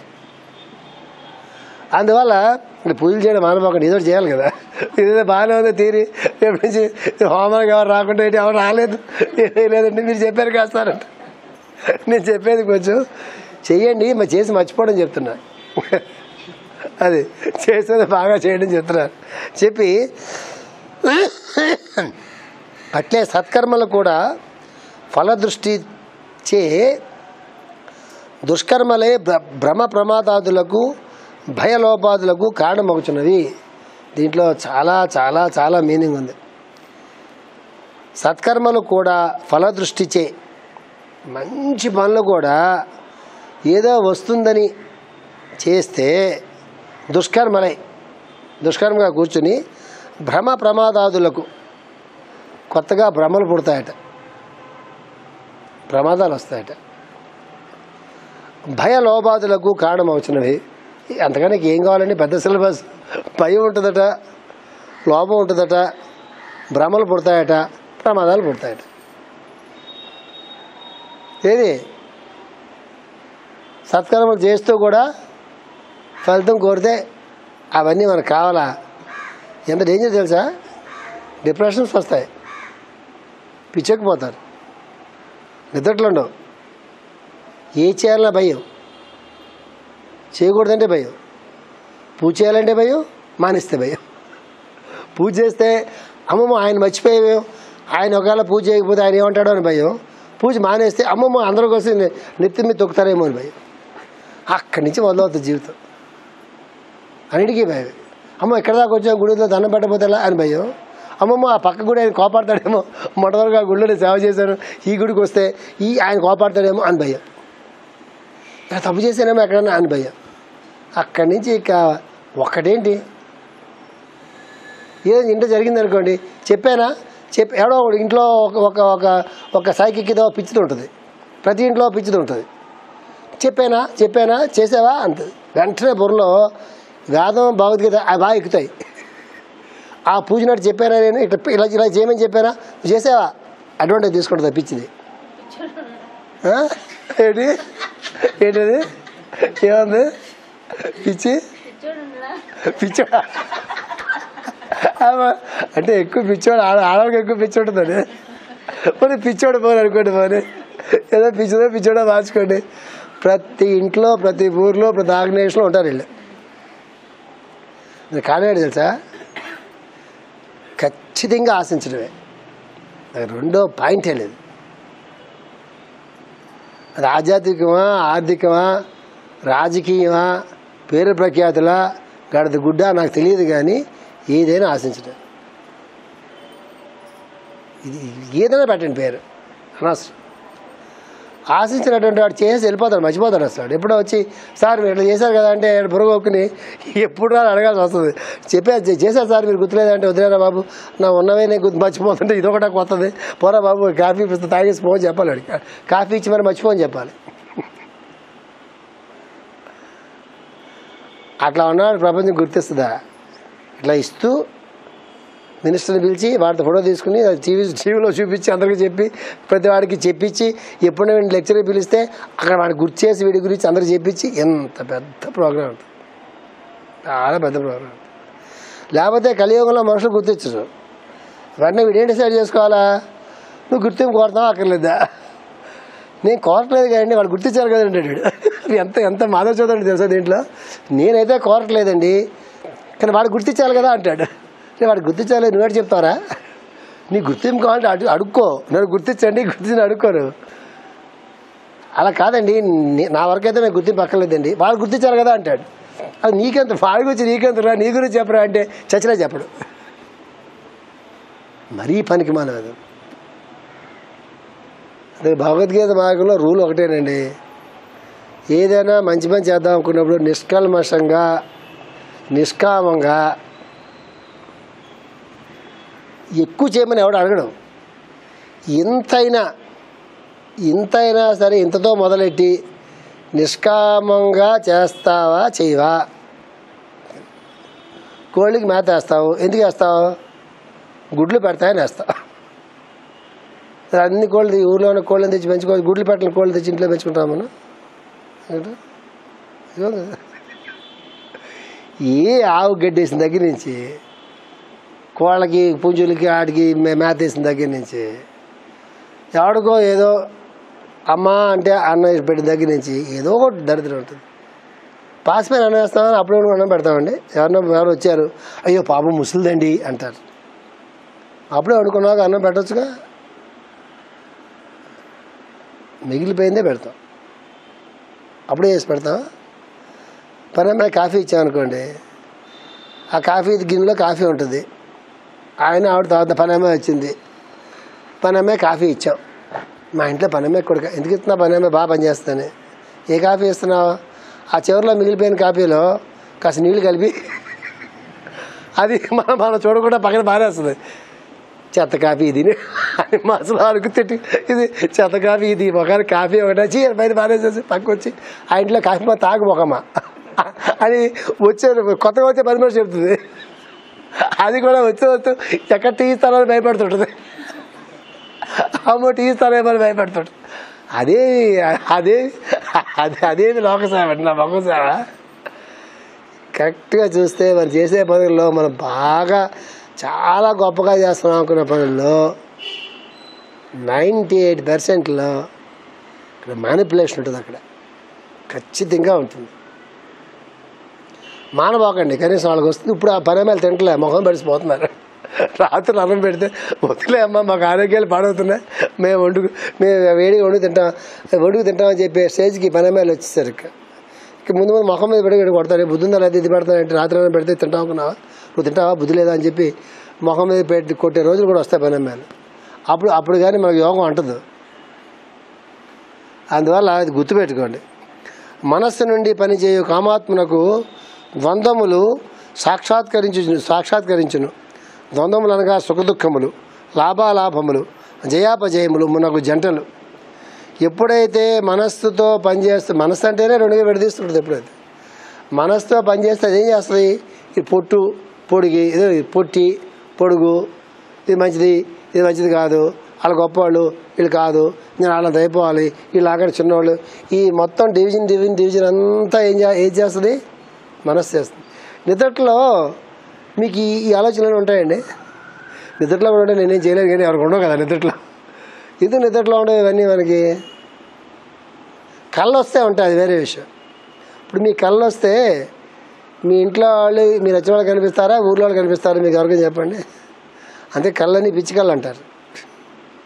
ఎవరికైనా కళ వచ్చిందండి, కళ వస్తే మీరు మీ కళ్ళలో మాస్టర్ కనిపించారు ఉదాహరణ అనుకుందాం. మీరు మీ అమ్మాయి, మీ ఆయన, మీ అమ్మ, మీ నాన్న వాళ్ళు కనిపిస్తారా అక్కడ, అంటే పక్కింటి అమ్మ నాన్న కనిపిస్తారా కళ్ళలో? ఈ గ్యాంగ్ ఎందుకు కనిపించింది, అది నీ కళ. నీ బుర్రలో ఉన్నటువంటి నేను నాదే అనే భావన, వీళ్ళ బంధువులు, వీళ్ళ అమ్మ, వీళ్ళ నాన్న అనే భావన. అంతేగాని మిగతా కనిపిస్తారంటే కనిపిస్తారా? ఆ పక్కింటి ఆయన కూడా ఈ గ్రూప్ అనుకోండి, ఆయనకి వాళ్ళ అమ్మ నాన్న కనిపిస్తారు. ముచ్చట నా మాస్టర్ కనిపించారు. అదే మాస్టర్ ఏమో అలా కనిపించేదో అలా కనిపిస్తారండి, అలా ఎవరికన్నా ఆ గ్రూప్తోనే కనిపిస్తారు. అందువల్ల వీళ్ళే నా వాళ్ళనే భావన అలా ఉంటుంది. ఆ భావనలోంచి ఆయన కనిపిస్తారు. దానికి కనిపించడం కాదు, ఆ భావన కనిపించడం. ఆ భావనకు ఒక రకమైనటువంటి రూపం అన్నమాట కళ అంటే. ఆ కళకి పెద్ద వాల్యూ ఉండదు. అందుకే మనస్సును ఎప్పుడు కూడా భగవంతుడి పెట్టండి అంటారు. ఏదైనా పని చేసినప్పుడు భగవద్ అర్పితం, మనం యజ్ఞం చేసినప్పుడు లేకపోతే పూజ చేసినప్పుడు చివారిలో చూడండి ఖచ్చితంగా ఏతత్ ఫలం శ్రీకృష్ణార్పణమస్తు అని ఆ పూజ చేస్తారు చూడండి, చివరిలో ఉంటుంది. ఎందుకు, మొదటి సంకల్పంలోనే నేను, నా గోత్రం, నా కులం అవన్నీ చెప్పుకుని మొదలెడతామని. మాస్టర్ మేము మాస్టర్తో ఉన్న కొత్త రోజుల్లో పూజ విధానం ఉండేది. అది ఆ పూజ అంతా మొత్తం అరగంటకి అయిపోయేది. ఆ తర్వాత పైచాలన్నీ పెరిగి స్తోత్రాలు పైచాలు పెరిగి ఇప్పుడు ఇంతలా బుక్ అయింది. అది మాస్టర్ యాక్చువల్గా చేసే పూజ విధానం ఆ రోజుల్లో పుస్తకం ఎక్కడ ఉంటే మీరు చూస్తే అక్కడ ఓం ఇచ్చాక్షరం బ్రహ్మతో మొదలు పెడతారు ఆయన. అంతేగాని మొట్టమొదటి సంకల్పం నా గోత్రం ఇది, మీరు దక్షిణ దిగు బాగే, ఈ గోళంతా ఆ రోజుల్లో ఉండేది కాదు. ఎంచేత మాస్టర్ గారికి ఏంటంటే ఓం ఇచ్చాక్షరం బ్రహ్మ అక్కడితో మొదటి పని. నీ అడ్రస్ ఎవరికి కావాలరా అని. ఇప్పుడు ఏంటి తెలుసు, అడ్రస్ చెప్పుకోకపోతే ఎట్లా భగవంతుడికి, ఎవరు చేస్తారని తెలియాలిగా. అదట ఎవరు చేస్తారో వాడు తెలియాలిగా. తెలియకపోతే ఎలా భగవంతుడికి అండి. ఏది మనం చెప్తున్నాం భగవంతుడికి, ఓ బాబు గుర్తున్నా, నేను అయ్యా బాబు చెప్తున్నాను అనమాట. మనం ఇండియాలో ఉన్నానయ్యా, నేను మా ఈడేపల్లిలో ఉన్నానయ్యా బాబు, తెలుసా నాకు, నేను పలానావాడిని అన్నాడు. గుర్చేయాలట మనం. మాస్టర్ ధైర్యం ఏంటంటే అక్కర్లేదు, నువ్వు ఆ స్తోత్రం చదువు, ఆ శ్లోకం చదువు, ఆ వేదం చదువుకో, ఆ ఉపచారాలన్నీ చేసి దండం పెట్టి వెళ్ళిపో, లేకపోతే స్వరం శ్రీకృష్ణ వెళ్ళిపో, పని చూసుకో. టకటక మాస్టర్ ఇమీడియట్గా ఆ పూజ వంగానే టక్కమని షర్ట్ వేసుకుని డిస్పెన్స్లో కూర్చోవాడు. వచ్చి ఒక బొక్కి కుర్చీ ఉండేది, ఆ కుర్చీ సగం విరిగిపోయిండేది. ఒక బొక్కి బళ్ళు ఉండేది ఎదురుకుంటా, అక్కడే పుస్తకాలన్నీ పెట్టుకుని టకటక ఇన్ని వందల మందికి మందులు ఇచ్చేవాళ్ళు. ఆ రూమ్లో మేము ఉండేవాళ్ళు. మార్నింగ్ 7 గంటలకు పూజ అయిపోతే మధ్యాహ్నం 3 గంటలు అయ్యేది. ఇంటర్వెల్లో మధ్యలో అటు ఇటు చూసి మ్యాచ్ అటు ఇటు చూసి టీ తాగడానికి వెళ్ళొచ్చి టిఫిన్ కూడా 3 గంటలకి టీ తాగి వచ్చి అలా 3 గంటలకు నిలబడే మందులు, కూర్చుని కాదు. అప్పుడు ఎందుకు పాలిటిక్స్ ఉంటాయి మనుషుల్లో, నిలబడి మందులు ఇవ్వాలి. 300 మంది వస్తారు, తెల్లవారు 5 గంటలకు రావడం మొదలెడతారు. మాస్టర్ 6 గంటలు ఆయనతో పాటు పూజలో కూర్చుంటారు, వీళ్ళు కూడా వచ్చి పూజలో కూర్చుంటారు. 7 గంటలకు గబా ఈ డిస్ప్లే నెంబర్లు ఎవరికి ఇస్తాం కదా, గబా ఎవడు వచ్చి నెంబర్ పట్టినా వెళ్ళిపోతూ ఉంటాడు. మంది కట్ట 4 5 ఉంటారు, 300 మందికి రాసేవాడు ఒకళ్ళు ఇద్దరు ఉండేవాడు, ఒకటో రెండో కట్టడానికి ఇద్దరే ఉండేవాళ్ళు. పేషెంట్ 300 మంది ఉండేవాళ్ళు. పాలిటిక్స్కి ఎక్కడ ప్లేస్ ఉంటుంది? ఆ మందులో అవగానే 3 గంటలకు పొట్ట మాడిపోతుండేది. ఆయన ఇంట్లోకి మేము మా ఇళ్ళలోకి పరిగెత్తడమే, మళ్ళీ మధ్యలో పొద్దు డిస్పెన్సరీలోకి వెళ్ళటమే, ఈ లోపల రాయటం. మళ్ళీ మాకు డిస్పెన్సరీ బాగా వచ్చే అవకాశం ఉంటుంది. ఖాళీ ఉంటే అన్నీ వస్తాయి, అన్ని పరిచయాలు వస్తాయి. సత్కారం అంటే అట్లా చేయాలి. సత్కారం అంటే కట్ అక్కడ అయిపోగానే వేరే పనిలోకి వెళ్ళిపోతాడు వాడికి. అది క్యారీ అవుతుంది బుర్రలోకి. పని వాడికి ఎందుకు క్యారీ అవుతుంది?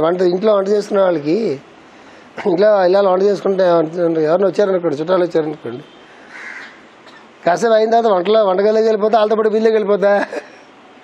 ఇంట్లో ఏం పని లేదనుకోండి, పని లేదా వాళ్ళతో పాటు వీధిలోకి వెళ్ళి షకాలు కొట్టించి, ఇంట్లో వంట మనిషి పని చేస్తుంది అనుకోండి, వాళ్ళతో పాటు ఊర్లోకి వెళ్ళి షకాలన్నీ కొట్టించి ఆడ సినిమాలు తీసుకెళ్ళి షో కొట్టి షాపింగ్ మాల్స్కి వెళ్ళి అని ఇంట్లో పని వంట చేసి పెడుతుంటుంది కదా, ఆవిడ కొంత తిని ఈవిడ కొంత పెడుతుంది. వంట మనిషిని పెట్టి మన వీధిలోకి వెళ్ళామనుకోండి, చక్కగా బాగున్నాయని ఆవిడ వేసుకుని తిని ఆ గిన్నె కూడా కడిగి చక్కగా బోర్లిచ్చి పెట్టి ఆ మిగిలింది ఏమంటే మనం పెడుతుంది. ఎంగిల్ చేసి పెడుతుందో మామూలుగా పెడుతుందో కూడా మాకు తెలియదు. కెమెరా పెట్టాలి, కెమెరా పెడితే మీరు అన్నం తినలేరు, ఎందుకంటే వాళ్ళే ముందు తింటారు. గుర్తుపెట్టుకోండి. కాబట్టి వంట మనుషులు పెట్టుకొని మీరు బయటికి వెళ్ళారు అంటే ఖచ్చితంగా చక్కగా నజరగా ఉందని వాళ్ళు తిని ఆ పుచ్చి వంకాయలు అదే వండి పెడతారు. పదమాలు పెడితే గుర్తుపెట్టుకోండి. అది చెప్తున్నారు ఇక్కడ వేస్తారు. కామాత్మనకు ద్వంద్వములు సాక్షాత్కరించడం, ద్వంద్వములనగా సుఖదుఖములు, లాభాలాభములు, జయాపజయములు మున్నగు జంటలు. మనస్సుతో పనిచేయుచున్నంత కాలము ఇవి తప్పవు. వీని నుండి బుద్ధిలోనికి చేరుకుంటే నిత్య సత్వస్థితి. ఫలితము నుండి మనస్సును లోకహితమునకు చేరుకునే కానీ ఇది సాధ్యము కాదు. ఇది మాస్టర్ గారి తాలూకు ఒకే ఒక్క మాస్టర్ గారి జీవితానికి మొత్తాన్ని ఏం చెప్పారా అని ఎవరిని అడిగితే ఈ చిన్న చెప్పవచ్చు. ఏం చెప్తున్నారు మాస్టర్ గారు? వీరి నుండి బుద్ధిలోనికి చేరుకుంటే నిత్య సత్వస్థితి. ఫలితము నుండి మనస్సును లోకహితమునకు చేరుకొనొచ్చిందే కానీ సాధ్యం కాదు. ఫలితం నుంచి మనస్సు లోకహితంలోకి చేరుకోవాలి. ఎక్కడైనా అప్లై చేయొచ్చండి. భార్య కూడా కుటుంబానికి ఈ రూల్ అప్లై చేయొచ్చు. తన భర్తకి ఆరోగ్యానికి ఏది మంచిదో, తన పిల్లలకి ఆరోగ్యానికి ఏది మంచిదో, తన ఆరోగ్యానికి ఏది మంచిదో అని గుర్తుపెట్టింది భార్య వంట చేసింది అనుకోండి, లోకహితం. ఇది భర్త భార్య కూడా సమాజంలో భాగమే కదా. బై మిస్టేక్ అత్తమా ఉన్నారనుకోండి, బై మిస్టేక్ అలా ఉండరనుకోండి, అంతగా మనం అంత సాధన లేదు మనకి. ఒకవేళ పొరపాటున అమ్మో నాన్నో అత్తో మామో వాళ్ళు అది కూడా వాళ్ళని ఎనర్జెటిక్గా ఉంటే పిలుస్తాం మనం. ఎందుకు? మన రోడ్డు మీద తిరగవచ్చు, పాప వాళ్ళు పిల్లలు కదా అని చెప్పి మన పెద్దవాళ్ళు అయిపోయినా వాళ్ళకి మన పిల్లలాగా ఉంటాం. వాళ్ళు ఎనర్జెటిక్గా ఉంటే పిలుస్తాం, ఎందుకంటే వాళ్ళు మన పనులు చేసి పెడతారు కాబట్టి. వాళ్ళు ముసలాళ్ళు అయిపోయారు అనుకోండి, పిలుస్తాం మనం. ఇప్పుడు మా అమ్మగారు నా దగ్గర లేరు, ఆవిడ నేనే చేయలేడానికి వస్తే మేము రోడ్ల మీద ఉంటాం. మళ్ళీ నేను వచ్చి దాన్ని ఎత్తాలి, ఖచ్చితంగా ఎత్తాలి. ఎందుకు? అమ్మ నాన్నకి వాళ్ళ ముసలి వయసులో మనం ఏం చేయలేదనుకోండి, అక్కడ ఆయన అకౌంట్లో అది పెండింగ్ మిగిలిపోద్ది. బ్యాంక్కి వెళ్ళి అంత అయిన తర్వాత సార్ క్లియర్ అయిపోయిందంటే లేదండి ఇక మిగిలింది వడ్డీ, లాస్ట్ 2 years క్రితం మీరు ఆపేశారు, ఒకటి ఇన్స్టాల్మెంట్ ఆపారు, ఇది కూడా కట్టేయాలమంటాడు. ఈ బ్యాంక్ కూడా అలా కట్టేయాలమంటే చిత్రగుప్తుడు ఆయన దగ్గర పక్కా అకౌంట్ ఉంటుంది. ఎవడి జీవితంలో ఏది ఎస్కేప్ అయ్యాడో బ్యాంక్ చక్రవడ్డీ బారు వడ్డీ మాత్రమే కట్టిస్తుంది. చిత్రగుప్తుడు చక్రవడ్డీ బారు వడ్డీ, చక్ర బారు వడ్డీ, బారు చక్రవడ్డీ, వాడి దగ్గర చాలా లెక్కలు ఉంటాయి. ఇవన్నీ కట్టిస్తాడు. బుద్ధిమంతుడు ఖచ్చితంగా ఆ జన్మలో శరీరం వదిలిపెట్టబోయే లోపున మ్యాక్సిమం రీపే చేసి వెళ్ళిపోవడం అనేటటువంటిది చాలా బుద్ధిమంతుల లక్షణం. అది మ్యాక్సిమం రీపే చేయాలి. అది సమాజం పట్ల అనండి, కుటుంబం పట్ల అనండి, స్నేహితుల పట్ల అనండి, తల్లిదండ్రుల పట్ల అనండి, పిల్లల పట్ల అనండి, ఎక్కడ మన బాధ్యత ఉందో. మనకి ఎన్ని బాధ్యతలు ఉంటాయి ప్రపంచంలో? మన బాధ్యత అంటే ఒకటే తెలుసు, మనం, మన పిల్లలు, మన పిల్లలు, ఫినిష్. మన అమ్మ నాన్న లేదు, మన అత్త మామ లేరు, ఇంకెవరు స్నేహితులు లేరు, వాళ్ళ బాధలు లేవు, సమాజం తాలూకు బాధలు లేవు, దేశం తాలూకు బాధలు లేవు, ప్రపంచం తాలూకు బాధలు లేవు, ప్రకృతి తాలూకు బాధలు లేవు.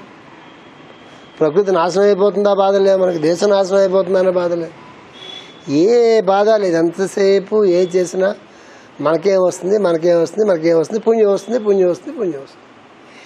ఏం చేసినా ఇదే గోల, ఇదే గోల. ఈ గోల తప్ప ఇంకో గోలే పడదు మనకి. మన కుటుంబం దాటి, మన పరిధి దాటి ఒక సమాజం ఉంది, ఒక ఊరు ఉంది, ప్రకృతి ఉంది, దేశం ఉంది.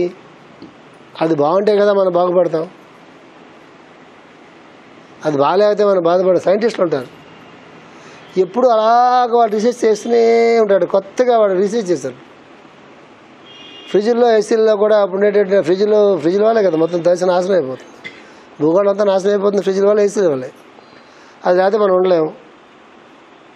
అది పిచ్చి కుదిరితే కానీ పెళ్లి కుదరదు, పెళ్లి కుదిరితే కానీ పిచ్చి కుదరనేటటువంటిది. అది లేకపోతే బతకలేము.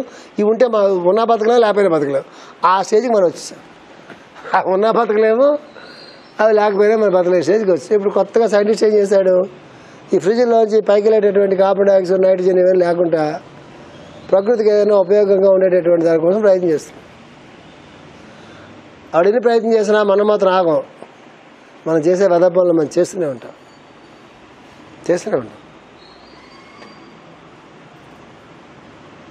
కొన్ని మొక్కలు ఇళ్లలో పెంచకూడదు, మనం పెంచుతాం.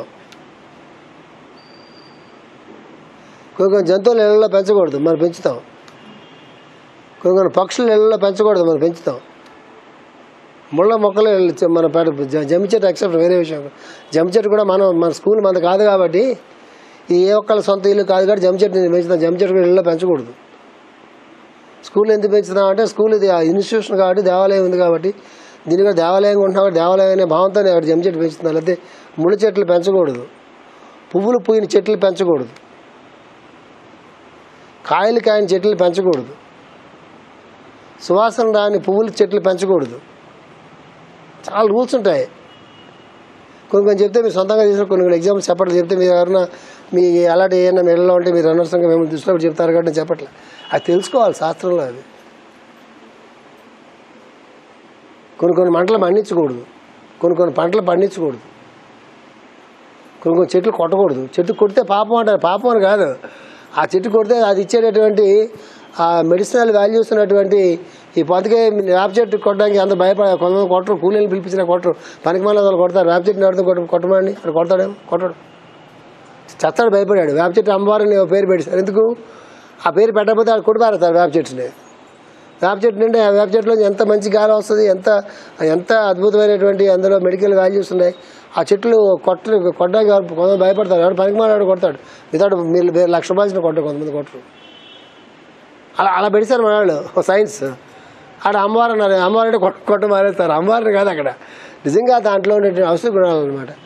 అట్లాగా కొన్ని రూల్స్ ఉంటాయి. మరి కొన్ని చెప్పట్లేదు, ఎందుకంటే ఎవరైనా పర్సనల్గా ఫీల్ అవుతారని చెప్పేసి. అది బాధ్యత అంటే, అది బాధ్యత అంటే. కొన్ని జంతువులు ఉంటే కొన్ని ఇన్ఫెక్షన్స్ పెరిగితే, కొన్ని పొలాల్లో ఉండాలి జంతువులు, ఇళ్లలో ఉండకూడదు. కొన్ని ఇన్ఫెక్షన్స్ వస్తాయి అక్కడ. ఆ ఇన్ఫెక్షన్స్ మొత్తం అంతా స్ప్రెడ్ అవుతాయి. మనకే ఇంట్లో పెంచేవాళ్ళు కాదు, మిగతా కూడా స్ప్రెడ్ అవుతాయి, ఇన్ఫెక్షన్స్ స్ప్రెడ్ అవుతాయి. కొన్ని చెట్లు ఊర్ల మధ్య పెంచకూడదు. పెంచితే హార్బుల్ గాలి వాటి మీద వెళ్ళిన హార్బుల్ విండ్స్ వాటిలోంచి బయటకు వచ్చి ఆ చెట్ల మూలంగా వాళ్ళకి క్యాన్సర్ కాదు, ట్యూబర్క్లోసిస్ లాంటి భయంకరమైనటువంటి లంగ్స్ పాడపరిస్థితి ఉంటుంది. అంటే కొంచెం సైన్స్ ఉంటుంది. భారతదేశంలో ఎప్పుడు చెప్పినా సైంటిఫిక్ బ్యాక్గ్రౌండ్ చెప్పి ఈ మూర్ఖులకు అర్థం కాదు సైన్స్ చెప్తే అని చెప్పి భారతదేశం సైంటిస్టులు తక్కువ. ఋషులు అయిపోయిన తర్వాత అబ్దుల్ కలాం లాంటి మహాత్ములు పక్కన పెడితే భారతదేశంలో సైంటిస్టులు తక్కువ. భారతదేశం ఎంతసేపు సాఫ్ట్వేర్ జాబులు, ఇంకో జాబు, సిఏలు, ఎక్కడ డబ్బులు బాగా వస్తాయో గాడిద వాళ్ళకి ఆ డబ్బుల్లో చేయడం తప్ప ఎవరు బీఎస్సీ చేయడం, లేకపోతే ఎంఎస్సీ చేయడం, లేకపోతే సైన్స్ చేయడం, లేకపోతే ఇంకోటి చేయడం, అది రీసెర్చ్ చేయడం ఈ భారతీయులు చేయరు. అందుకే అమెరికా నుంచి మనం దిగుమతి చేసుకోవాల్సి వస్తుంది. ఉన్నాళ్ళేమో చెడగొడుతుంటారు, దేశాన్ని, ప్రకృతిని చెడగొడుతుంటారు, వాతావరణం చెడగొడుతుంటారు. ఇది భారతదేశాన్ని పట్టిన దౌర్భాగ్యం. అది అన్నిటికీ మూలసూత్రం ఏది తెలుసా? స్వార్థమే. అది అన్నిటికీ ఏంట్రా మూలసూత్రం అంటే స్వార్థమే.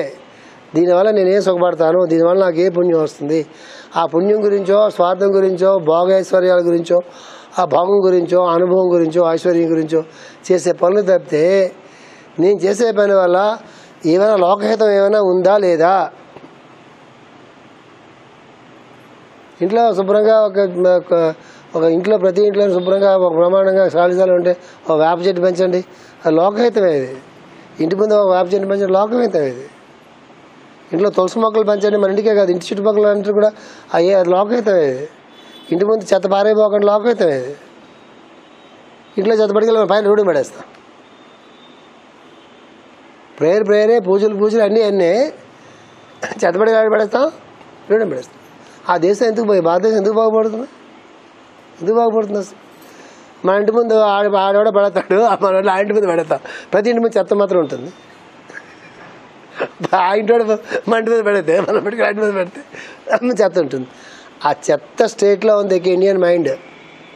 ఎక్కడ వేదం పుట్టిందో, ఎక్కడ భగవద్గీత పుట్టిందో, ఎక్కడ రాముడు పుట్టాడో, ఎక్కడ గాంధీ పుట్టాడో, ఎక్కడ అబ్దుల్ కలాం, అలాంటి మహాత్ములు పుట్టిన దేశం కూడా ఇప్పటికీ చెత్తగానే ఉంది. స్టిల్ ఎందుకు మనుషుల్లో వాళ్ళు ఇచ్చిన జ్ఞానం లేదు, మిగలలేదు. ఇప్పుడు ఇక్కడ మనసే ఉంది, అక్కడ స్వార్థమే ఉంది. అది దానికి మూల సూత్రం ఏంటి? లోకహితం గురించి ఆలోచించకపోవడం ఒక్కటే. అది మాస్టర్ గారి రూల్. అది లోకహితం కోసం ఆలోచిస్తే మనం చేసే పనులు చాలా పనులు మనం చెయ్యము. మనం మాట్లాడే మాటలు చాలా మాటలు మనం మాట్లాడము. మన ఆలోచనలో ఉండే చాలా ఆలోచనలు మనం తీసి పక్కన పెడతాము. ఖచ్చితంగా మన మనస్సు బాగుంటుంది, మనం బాగుంటాం, సమాజం బాగుంటుంది, దేశం బాగుంటుంది. ప్రతి ఒక్కరు లోకహితం కోసం ఆలోచిస్తే ఏమవుతుంది? ప్రతి ఒక్కడు వాడి కోసం ఆలోచించడం మొదలు పెడితే స్వార్థం మొదలవుతుంది. ప్రతి ఒక్కడు పక్కాడు వాడి గురించి ఆలోచించడం మొదలెడతాడు. ప్రతి ఒక్కడు పక్కాడి గురించి ఆలోచించడం మొదలు పెడితే మనం వాడి గురించి ఆలోచిస్తే వాడు మన గురించి ఆలోచిస్తాడు. మన ఇద్దరు మూడో వాడి గురించి ఆలోచిస్తాం. అప్పుడు స్పర్ధలు ఉండవు. ఇది అది మాస్టర్ గారు ఉపయోగించిన వాడు. వేద గ్రంథం వల్ల వేదము తెలియను అయిపోయింది కదా. కనుక మనసు లోకహితము చేరుకున్ననే కానీ సాధ్యం కాదు. ఇట్లు చేరుకున్నప్పుడు ఇట్లు చేరుకున్నప్పుడు గల సమాధి స్థితిని నీ సత్వము అందరు. మాస్టర్ బాగా సమాధి అంటే ఏంటి తెలుసా? కళ్ళు మూసుకుని ధ్యానం చేసుకుంటుంటే మత్తులాంటిది వచ్చి, నిద్రలాంటిది వచ్చి బాహ్యస్మృతి కోల్పోవడం అనేటటువంటిది మాస్టర్ సమాధి కాదు. సమాస్థితి అంటే ఏంటి తెలుసా? ఎప్పుడూ కూడా వాడి మనస్సు లోకహితం మీద ఉంటే అదే సమాధి. ఆ స్టేట్లో ఉంటే తప్ప మనకు అర్థం కాదు. లోకహితం మీద మాత్రమే మనసు ఉన్నటువంటి వాడికి నిత్యం వాడు ధ్యానంలోనే ఉంటాడు. వాడు నిత్యం వాడు సమాధి స్థితిలోనే ఉంటాడు. వాడు సమాధి అంటే మనం మామూలుగా అనుకున్నా కళ్ళు మూసుకుని ప్రేయర్ చేస్తున్నాడు, మరి చేస్తున్నాడు, బాష్మీద అంతా పోయి నువ్వేయో మళ్ళీ మామూలుగా ఉన్నావు. కళ్ళు తెరిచిన తర్వాత కొంతమంది 4 నిమిషాలు 5 నిమిషాలు కళ్ళు మూసి కూర్చుంటారు. లేచిన తర్వాత మళ్ళీ మామూలే, మళ్ళీ గొర్రెతోకే. అది సమాస్థితి కాదు. సమాస్థితి అంటే ఏంటి తెలుసా? వాళ్ళు ఒక నిర్దిష్టమైనటువంటి సత్వగుణం అనేటువంటిది వాళ్ళు ప్రవేశిస్తుంది.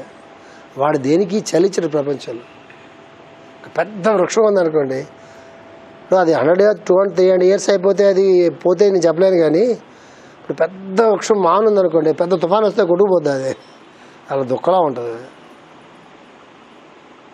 చిన్న మొక్క ఉందనుకోండి, అది కొట్టుకుపోద్ది ఆ తుఫానుకి. అది కూడా కొట్టుకుపోదు. చూడగలితే వర్షాలన్నీ వెళ్ళిపోనివ్వండి, నీళ్ళన్నీ పోయిన తర్వాత చూస్తే చిన్న మొక్కలు మళ్ళీ లేచి పైకి వచ్చి నిలబెడతాయి. చూడండి, ఎప్పుడు చూసారా మీరు? చూసారా ఎప్పుడన్నా? అవి కొట్టుకుపోవు. మహావరద అనేవాడు కానీ చిన్న మొక్కలు ఉంటాయి సరే, నీళ్ళు పోగా టగటగడగా మళ్ళీ పైకి వచ్చేస్తాయి. ఎంత ఫాస్ట్గా పైకి వస్తాయి, అంతా పచ్చగా అయిపోతుంది. ఎందువల్ల? ఆ సింప్లిసిటీ. అందుకే ఎప్పుడు మనకు ప్రశ్న వేసుకుని ఉండాలి. సూత్రం అది. నేను హాయిగా ఉన్నా లేదా? ఒకటే ప్రశ్న. హాయిగా లేను కదా? హాయిగా ఎవరుంటారు? నేను ఎప్పుడు హాయిగా ఉన్నా, ఎప్పుడు ఏదో ప్రాబ్లమ్స్ ఉంటాయి. ఎందుకు హాయిగా లేను? నెక్స్ట్ పరిప్రశ్న, ఎందుకు హాయిగా లేను? వెంటనే సమాధానం వస్తుంది. ఏదో సమాధానం వస్తుంది. మెరుగైన బజ్జీలు తిన్నాను, మోషన్స్ అవుతున్నాయి అనేది హాయిగా లేను. ఎందుకు హాయిగా లేను అంటే మెరుగైన బజ్జీలు తిన్నాను. ఏం చేయాలి? అరే మెరుగులు తినకూడదు, తినడం మానేస్తే హాయిగా ఉంటాడు, తింటే మళ్ళా హాయిగా ఉండడు. లేదు రోడ్డు మీద వెళ్తున్నాను, కాముకి వెళ్ళిపోవడం మానేసి ఏదో కాలు కట్టుకుంది, కీట్రా కాలు కట్టుకుందని చెప్పి వాసన చూశాను, ముక్కు కూడా అట్టుకుంది, నాచుగారు ఎగ్జాంపుల్, అందుకు హాయిగా లేను అంటే అర్థం ఏంటి తెలుసా? రోడ్డు మీద పోతున్నాను నెత్తి మీద వేసుకోబోకని అర్థం. నీ బాధ ఏదో నువ్వు చూసుకో, చేత అయితే 10 మంది సహాయం చెయ్యి, నోరు మూసుకెళ్ళిపో, ప్రతిదీ నెత్తి మీద పెట్టుకోబోకరా, నీకు ఏది చేత అయితే అది చెయ్యి. మాస్టర్ రూల్ ఏంటి తెలుసా? అవతల వాడు అడగకపోతే చేయబోక. వాడు ఎందుకు అడగట్లేదా నిన్ను? అడిగితే సలహా ఇవ్వు. సహాయం కావాలితే చేయ, ఆపదలో అంటే అడగకపోయినా చేయొచ్చు, కానీ సలహా మాత్రం ఇవ్వక. అడగకపోతే మాత్రం తగుదనమ్మా అనిపోయి సలహా ఇవ్వక, అడిగితే మాత్రమే సలహా ఇవ్వు. అడగకపోతే సలహా మనకేం అనిపిస్తుంది? అందరూ సలహా ఇచ్చేద్దాం అనిపిస్తుంది. మనకెందుకు అది? ఆకలిస్తే అన్నం పెడితే అది వేరు, రోజు పెట్టబోక. మీకు తెలుసా స్విట్జర్లాండ్లో అంటే దేశాల్లో అంటే ఒక దేశం ఎందుకు ఆర్థికంగా చాలా పరిపుష్టంగా ఉంటుంది, ఒక దేశం ఆర్థికంగా ఎప్పుడు అడుగుతున్నట్టుగా ఉంటుంది అంటే మీకు స్విట్జర్లాండ్ భారతదేశం మీకు ఎగ్జాంపుల్. స్విట్జర్లాండ్లో ఒక రిఫరెండం పెట్టి చాలామంది ముసలి వాళ్ళు ఉన్నారు, ఓల్డ్ ఏజ్ వచ్చిన వాళ్ళు ఉన్నారు, ఉద్యోగాలు లేకుండా ఉన్నారు, వీళ్ళు ఉన్నారు, వాళ్ళు ఉన్నారు. కాబట్టి మనం పబ్లిక్ ఫండ్ సోషల్ సెక్యూరిటీ అంటారు ఆ దేశంలో, అట్లా సోషల్ సెక్యూరిటీ పెట్టి ప్రతి ఇండివిజువల్కి ఎవడైతే ఉద్యోగాలు లేకుండా ఉన్నారో, ముసలిగా ఉన్నారో, ఒక్కొక్కరు ఉన్నారో వాళ్ళందరికీ కూడా ఒక 2500 స్విస్ ఫ్రాంక్స్ అందరికీ ఇద్దామని ఒక ఓటింగ్ పెట్టారు. Swiss government that is the only 100% democratic government. America కాదు, ఇండియా కాదు, పర్ఫెక్ట్ ప్రజాస్వామ్య దేశం స్విట్జర్లాండే. ఓటింగ్ పెట్టిన తర్వాత ఎక్కువ మంది మాకు ఇది కావాలంటే ఖచ్చితంగా ఆ దేశం చేసి తీరాలి ప్రభుత్వం. ఎక్కువ ఓటింగ్ పెట్టిన తర్వాత మాకు ఇది కావాలి అని అడిగారు అనుకోండి, మచిలీపట్నంలో ఓటింగ్ పెట్టారు, మాకు తెలీదు మొత్తం ఈ కాలం ఊరంతా కాలంలో వేసేసి మొత్తం ఖచ్చితంగా సంవత్సరం లోపల కలపాలంటే ఖచ్చితంగా గవర్నమెంట్ చేస్తున్నారు. ఎక్కువ పర్సెంట్ దానికి ఓటు చేస్తే దిక్కు మొక్కలేదు. మా బ్రిడ్జ్ కావాలి ఇక్కడి నుంచి పడడం దాకా అంటే బ్రిడ్జ్ చేయించాల్సింది, నాకు అప్పీల్ ఉండదు ఎక్కువ ఓటింగ్ కానీ ఉన్నట్లయితే. అట్లాంటి ఓటింగ్ పెట్టారు. దీనికి $2,500 అందరికి ఇద్దాము, దేశంలో ఎవరో కూడా తిండి లేకుండా ఉండరు, ఉద్యోగాలు లేవు, చాలామందికి లేవు, ముసలాళ్ళు అయిపోతారు, చాలామంది పెట్టారు. ఏం తెలుసా? The refused. మాకు వద్దన్నారు వాళ్ళు. సోమరిపోతులు తయారు చేద్దాం అనుకుంటున్నారు దేశం అంతా. పనిచేసే వాళ్ళంతా కూడా పనిచేయడం మానేసేసి సోమరిపోతులకు అయిపోయి డబ్బులు పుచ్చుకుని పనులు కూడా చేయడం మానేస్తారు. దేశంలో పనిచేసేవాడు మిగలడు. పనిచేస్తే బతకమనండి, పని కల్పించండి వాళ్ళకి, పనిచేస్తే బతకమనండి. మేము యాక్సెప్ట్ చేయమన్నారు. గవర్నమెంట్ మానేసింది. ఇండియాలో ఓటు ఏమన్నాం అనుకోండి, అసలు మనం కూడా వెళ్ళి ఓటేస్తాం, మాకు కూడా పంపించండి కాస్త, మాకు కూడా మంచి ఉద్యోగం లేదు, ఉద్యోగం ఉన్న దొంగ సర్టిఫికెట్లు పెట్టి ఏదో పెట్టి మనం కూడా ఓటేసి మాకు కూడా అక్కడ పంపించండి అంట. మనం అంతకీ ఇది ముష్టి దేశం. ఇదే పాలిటిక్స్ నడిస్తే భారతదేశంలో ఒక 50 yearsలో భారతదేశం మొత్తం కుళ్ళిపోద్ది, ఎవడో పనిచేయడం. స్విట్జర్లాండ్ బాగుండమంటే ఎందుకు బాగోదు? డబ్బులు ఇస్తారా 2,500 అంటే మాటలా, 2,500 అంటే మామూలుగా హ్యాపీగా బతికేయచ్చు. అక్కడ హ్యాపీ కాకపోయినా బతికేయచ్చు, పని చేయక్కర్లేదు కదా. $2,500 ఇస్తే యూరో స్విస్ ఫ్రాంక్ అంటే యూరోకి స్విస్ ఫ్రాంక్ అంటే ఆల్మోస్ట్ డాలర్ కన్నా ఎక్కువ. ఇప్పుడు ఒకప్పుడు డాలర్ కన్నా తక్కువ ఉండేది. డాలర్ ఒకప్పుడు ₹60 ఉన్న రోజుల్లో స్విస్ ఫ్రాంక్ వెళ్ళిన కొత్తలో 25-30 రూపీస్ ఉండేది, వెళ్ళిన కొత్తలో 30-35 ఉండేది. ఇప్పుడేమో 60 వెళ్ళిపోయింది, డాలర్కి ఈక్వల్ అయిపోయింది స్విస్ ఫ్రాంక్. ఒకప్పుడు చాలా తక్కువ ఉండేది. ఎందుకంటే తయారైందంటే అలా మనుషులను బట్టి తయారైంది. అది లోకహితం అంటే. వాళ్ళు ఎక్కడ దాకా ఆలోచించారు వాళ్ళు? ఇవాళ కానీ గవర్నమెంట్ పనులు చేయకుండా డబ్బులు ఇవ్వడం మొదలు పెడితే ప్రతివాడు పనిచేయడం మానేస్తాడు. మాకొద్దు మీ ముష్టి అన్నారు వాళ్ళు. అది లోకహితం కోసం పనిచేయడం అంటే జరుగుతున్నటువంటి స్టోరీ అది. ఇంకో దేశం చైనా పాకిస్తాన్కి ఈ అప్రూవల్ ఇస్తే ఊరుకుంటుందా? పాకిస్తాన్, ఆఫ్ఘనిస్తాన్ ఊరుకుంటుందా? బర్మా ఊరుకుంటుందా? ఏవైతే స్పిరిచువల్ కండిషన్ అంటున్నామో మనం, ఏవైతే మొట్టమొదటి నుంచి స్పిరిచువల్గా చాలా ఎదిగిన దేశాలు అనుకుంటున్నామో, ఎక్కడ మహాత్మా తపస్సులు చేస్తున్నారో, ఈ దేశాలన్నీ ముష్టి దేశాలు అయిపోయాయి. ఎందువల్ల? వాళ్ళ జీవితాల్లో భగవద్గీత లేదు, వాళ్ళ జీవితాల్లో సాధన లేదు, వాళ్ళ జీవితాల్లో యోగం లేదు, వాళ్ళ జీవిత నిష్కామ కర్మయోగం లేదు. ఏముంది?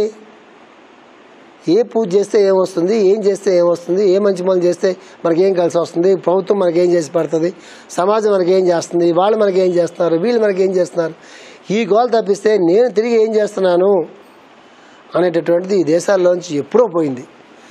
కాబట్టి ఈ దేశాలన్నీ ఇలా ఏడుస్తున్నాయి చెప్తున్నారు మాస్టర్ గారు. అందువల్ల ఇది రజస్తమస్సులు కరిగిన వెనుక నిలబడి సత్వము కనుక కృష్ణుడు దీన్ని నిత్య సత్వము అనేను. రజస్సు తమస్సు రెండూ కూడా అని నువ్వు చేయాలనే తమస్సు, నేను చేస్తున్నానుగా అనేది రజస్సు, ఈ రెండు కూడా పోయి ఎప్పుడు కూడా లోకహితం గురించి మాత్రమే పనిచేస్తూ దాని నుంచి ఏమీ ఆశించినటువంటి వాడు, ఎట్లాంటి దాని నుంచి ఏమీ ఆశించినటువంటి స్థితిలో ఉన్నటువంటి వాడు నిత్యసత్వుడు అని చెప్పి కృష్ణుడు అన్నట.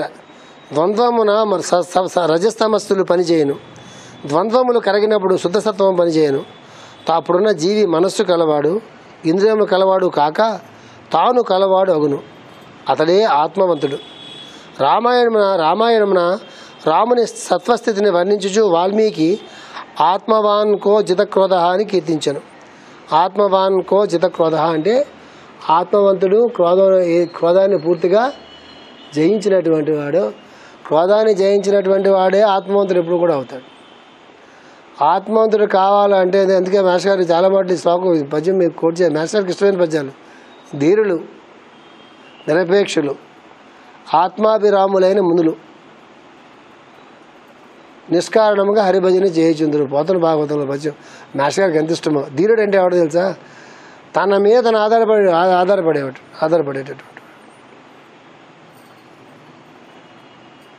అహంకారంతో కాదు, ధీరత్వంతో. తన మాస్టర్ గారు ఇవి చాలా మంది చెప్పారు మీకు.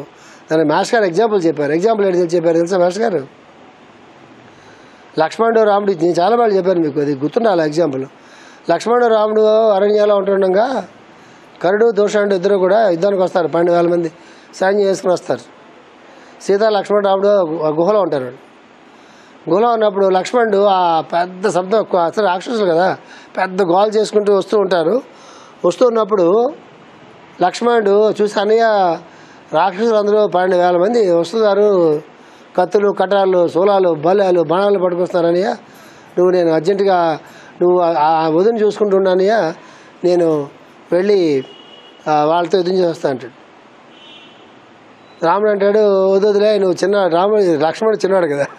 రాముడు అంటాడు, చిన్నవాడేంటి, ఆయన కూడా ఈయనతో పాటు సమాన పరాక్రమవంతులు, ఇద్దరికి కూడా అస్త్రాలు విశ్రామతులు ఇచ్చాడు. కానీ బాధ్యత గురించి చెప్తున్నాను మీకు నేను. వెంటనే రాముడు అంటాడు లక్ష్మణుడిని, లేదు నువ్వు ఉండు, వదిలి నువ్వు చూసుకుంటూ ఉండు, నేను వెళ్ళి వస్తా అంటాడు. ఇద్దరు కాసేపు నువ్వు నేను అనుకుంటే నువ్వు అనుకోలే, నేను అన్నారు. అప్పుడు చివరికి రాముడు అంటాడు, చెప్పించే అని ఆయన వెళ్ళి ఆ 12,000 మందిని చంపి అప్పుడు ఆయన గుహలోకి వస్తాడు. లక్ష్మణుడు ఆ సీత కాపలా ఉంటుండగా. ధీరుడికి ఎగ్జాంపుల్ చెప్పారు మాస్టర్ గారు. 12,000 మందిని ఎదుర్కోవడానికి ఒక్కడే ఉన్నాడు అక్కడ రాముడు. లక్ష్మణుడు కూడా తోడు తీసుకెళ్ళలేదు. 12,000 మందితో ఆయన పోరాటం చేసి ఆయన చంపాడు. అది ధీరత్వం అంటే. అట్లా తమ్ముడు నువ్వు కూడా తోడొస్తావా, నీకు ఎవరికైనా కవర్ పెడతావా, మరి భర్తకి ఏమైనా ఫోన్ చేద్దావా, సైన్యం పంపుతాడేమో, అవే ఉండవు వాళ్ళ దగ్గర. ధీరుడు అంటే ఆయన మీద ఆయన నిలబడతాడు. ఆయన ధర్మం మీద నిలబడతాడా, ఆయన సత్యం మీద నిలబడతాడా, ఆయన వాక్కు మీద నిలబడతాడా, ఆయన శౌర్యం మీద నిలబడతాడా, దేని మీద నిలబడతాడో దాని మీద నిలబడతాడు ఆయన. అక్కడి నుంచి ఆయన చెక్కు చదరడు. అది చెప్తున్నారు మాస్టర్ గారు. అందువల్ల ఆత్మవాన్ కో చితక్రోధ అని కీర్తించను. సమాధి అయిన పదమునకు తన ఎందు తాను అధిష్ఠించినట అని అర్థము. అనగా మనస్సు మునగనవి అధిష్ఠింపరాదు.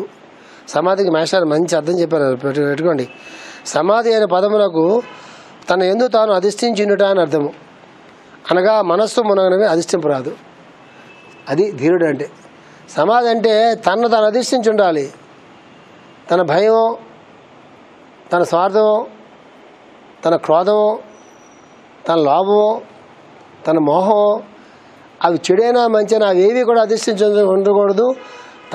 తనే అధిష్ఠించి ఉండాలి తప్ప మనసు అధిష్ఠించి ఉండకూడదు. ఇది ప్రాక్టీస్ చేయాలి. ఈ చిన్నదాంతో ప్రాక్టీస్ మొదటాలి. ఉదయం లేవగానే కాఫీ తాగాలనిపించింది అనుకోండి, మన అలవాటుని అనిపిస్తుంది కదా. పొద్దుట లేవగానే ఏమనిపిస్తుంది? కాఫీ తాగాలనిపిస్తుంది. చాలామందికి అనిపిస్తుంది. అది మాంటం కోసం ప్రయత్నం చేయాలి. అప్పుడు కదా మనసు ప్రపోజ్ చేస్తుంది, మనం యాక్సెప్ట్ చేయట్లేదో తెలిసేది. కాఫీదే ఉందండి, పెద్ద విషయాలు ఉంటున్నా కానీ అనిపిస్తుంది మనకి. చిన్న విషయం అది. కొంతమంది విచిత్రంగా అట్లా ఎప్పుడైనా వినాడు, ఏదైనా లెక్చర్లో వినాడు అనుకోండి, ఎక్కడ అంటే సాధనలో ఉన్నటువంటి వాడికి, సాధన లేనటువంటి వాడికి, సాధన కోసం పుట్టినటువంటి వాడికి, సాధన కాకుండా ఏదో అట్లాగా గాసిప్, ఎంత గాసిపే అట్లా చెప్పుకుంటూ ఏదో అనుకున్నటువంటి తేడా ఏంటి తెలుసా? ఏదైనా ఒక లెక్చర్లోనో ఒక పుస్తకంలోనో మనస్సు మన అధీనంలో ఉండాలి తప్ప మనస్సు అధీనంలో మనం ఉండకూడదు అనే విషయం విన్నాడు అనుకోండి. ఎగ్జాంపుల్ కావాలి కదా, ఏదైనా ఎగ్జాంపుల్ అయితే చాలా వేగంగా ఉంటుంది. అది ఎగ్జాంపుల్ ఏంటి? ఉదయం లేవగానే కాఫీ తాగాలనిపించింది, తాగుతున్నాం. తాగకుండా ఉండలేకపోతున్నాం. సింపుల్ ఫార్ములా ఏంటి? మన మనస్సుకి, మన నాలుగుకి, మన ముక్కుకి కాఫీ వాసన, నాలుగుకి కాఫీ రుచి, ఈ రెండు కలిపినటువంటి మనస్సు శుభ్రంగా దాన్ని అనుభవిస్తుంది.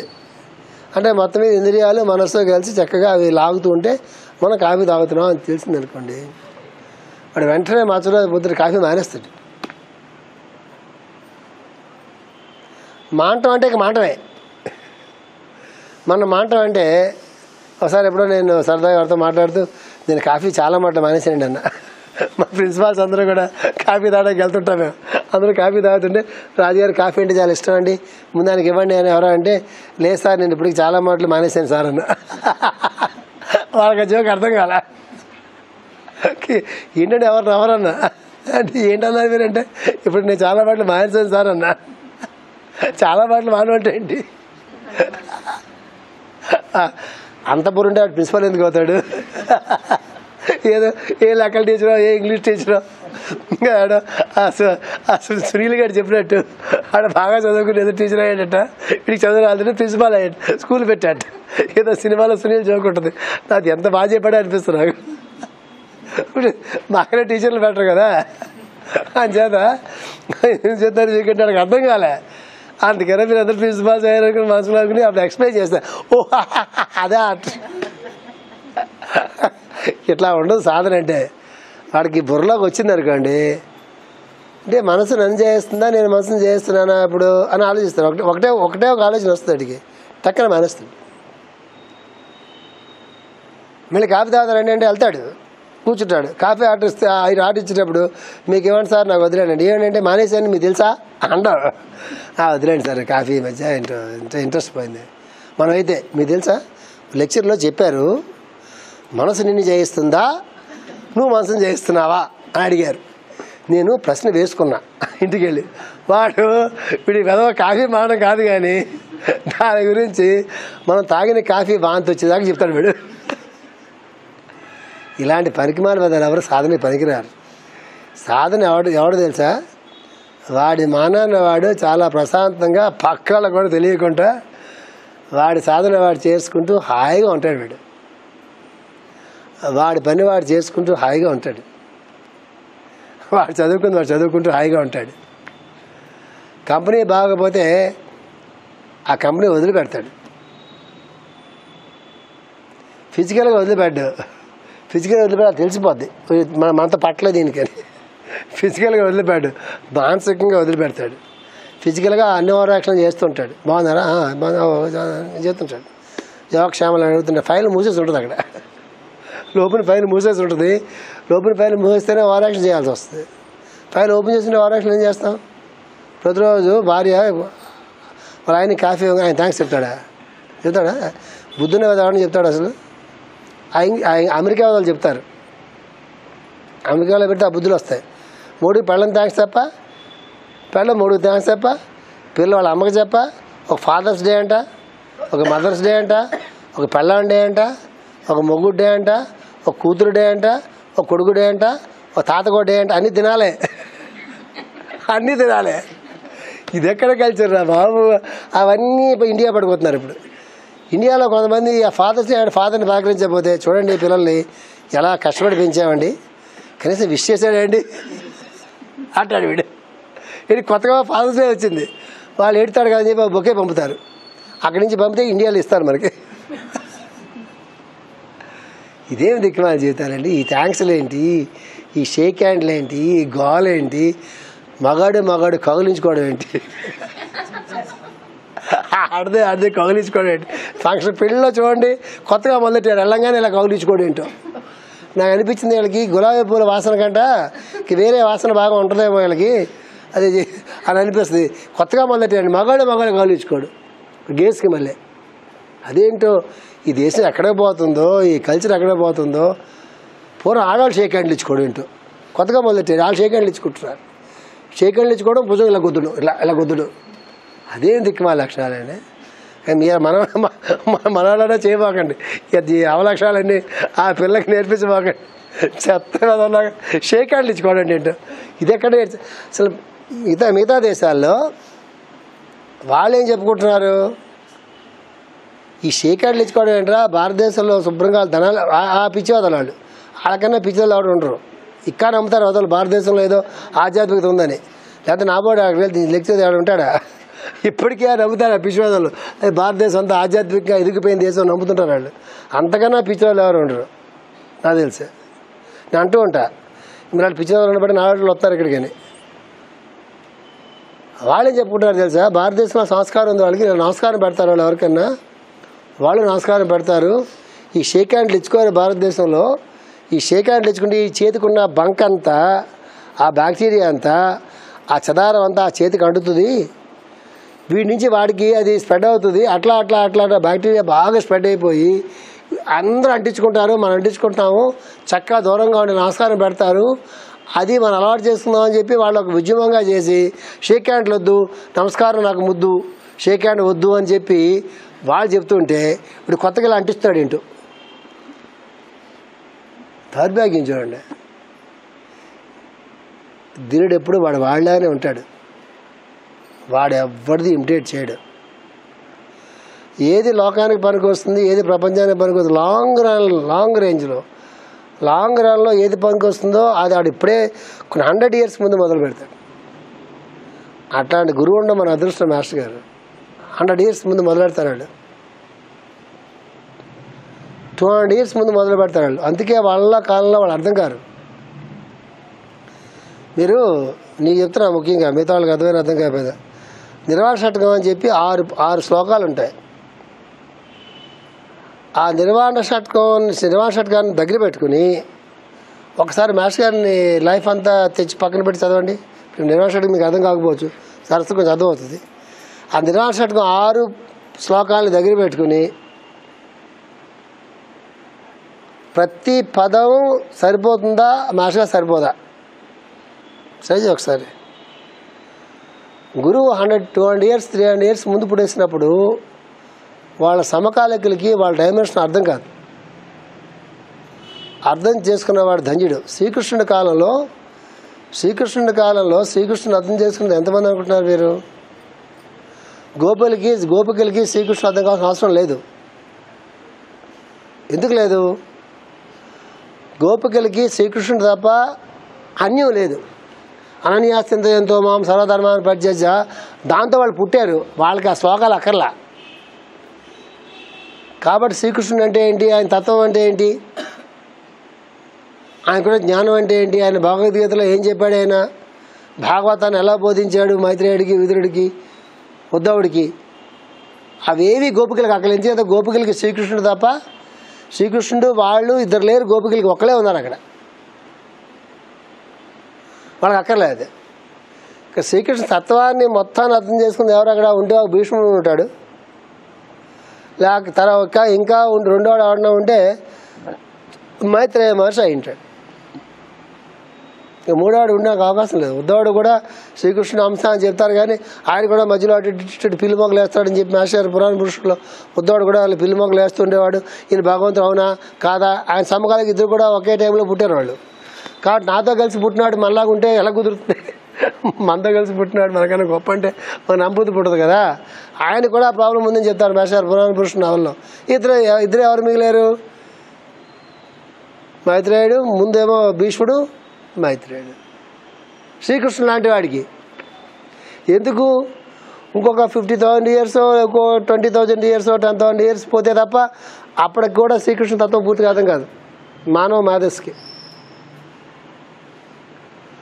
గురుగారు చెప్పిన దాన్ని బట్టి ఇప్పుడు దాకా ఉన్నటువంటి వాళ్ళు చాలా మహాత్ములు పెద్దవాళ్ళు కూడా భగవద్గీతను పూర్తిగా అర్థం చేసుకునేది లేదు.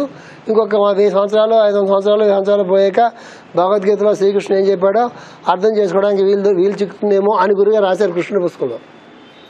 గురుగారు లాంటి ఆయన అలాంటి మహాత్ముడు మనతో దిగు చేసి మనతో నడిచేస్తే ఆయన గురించి మనం చెప్పేవన్నీ రమేష్ కాదు ఏం చెప్తాం ఆయన గురించి మాస్టర్ గురించి. రాత్రి అనిపించింది నిర్వాణ షట్కం చదువుకుంటే అందులో అంతా చాలా హయ్యెస్ట్ అంతా ఉంటుంది. వాడు తండ్రి లేడు, తల్లి లేడు, గురువు లేడు, భగవంతుడు లేడు, ఆడ ఒకటి పిచ్చి కొడదంతా. అదే ఇలా మాస్టర్ కళ్ళ ముందుకు వస్తే అంతా ఆయన జీవించి చూపించారు సంసారంలో ఉంటూ. అందువల్ల ఆత్మ తాను అధిష్ఠించినట్టు అని అర్థము అనగా మనస్సు మునగనవి అధిష్టింపరాదు. అది మనస్సు అధిష్టింపరాదు అంటే ఎక్కడి నుంచి మొదలెట్టాలని చెప్తున్నాను మీకు నేను. ఏది బాగా ఇష్టం అలా అని చెప్పి భర్తని భార్యని భర్త వదలమని కాదు. ఏమండి మీరైనా చాలా ఇష్టం అండి వదిలేమని చెప్పారు రాజుగారు, వాళ్ళ ఛాన్స్ దొరికింది రా అని చెప్పి. అవి కాదు నేను చెప్తున్నది. చెత్త పనులు చెప్తున్నారు మీకు. కాఫీ, ఒక్క పొడి ఉంటాయో ఏది లేకపోతే మనం బతకలేమో. వారానికి ఒకసారి సినిమా అన్నాం అనుకోండి, ఒక్క వీక్ బ్రేక్ ఇవ్వండి. లేదా అగ్నిపూర్ సీరియల్ అన్నాం అనుకోండి, అది బాగోట్లేదండి ఇప్పుడు చెత్తగా ఉంటుంది. దాని తర్వాత ఏంటి శ్రావణ సీరియల్ అన్నాం అనుకోండి, ఒక 4 రోజులు ఆపేసేవాడి సదా 1 వీక్ తర్వాత మీరు చూడబోతుంది. ఇక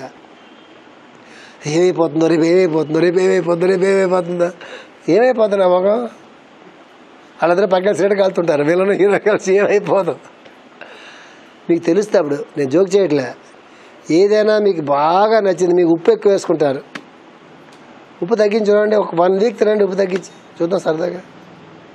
నెక్స్ట్ వీక్ అసలు ఉప్పు తగ్గించే అన్న భావన మీకు ఉండదు. అసలు అభ్యాసం అంటే అదే.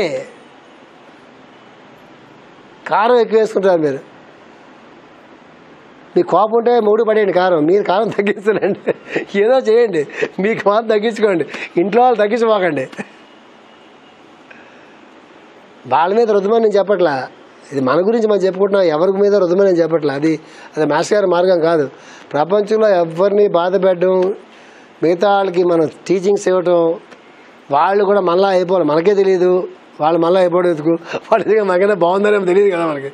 రేపు పొద్దున వాళ్ళే మనం సాయం చేయాల్సి వస్తుందేమో చెప్పలేము. అంచేది ఎవరి మీద మనం వెళ్ళి నీ తప్పు నాది రైటు, నేను భగవద్గీత క్లాసులకు వెళ్తున్నా, నీకు జ్ఞానం లేదు, నీకు బుద్ధి లేదు అంటే రేపు పొద్దున మనం తిరిగి మాస్టర్ గారు ఇంత ఒళ్ళు తిమ్మిరిగా ఉన్నా అని చెప్పి ఎవరిని తిడతామో వాళ్ళ దగ్గరికి వెళ్ళి కొంచెం హెల్ప్ చేసి పెడతావా ప్లీజ్ అంటే వెళ్ళి కృష్ణుడు అడిగంటాడు. వెళ్ళి ఆయనే పలకడం.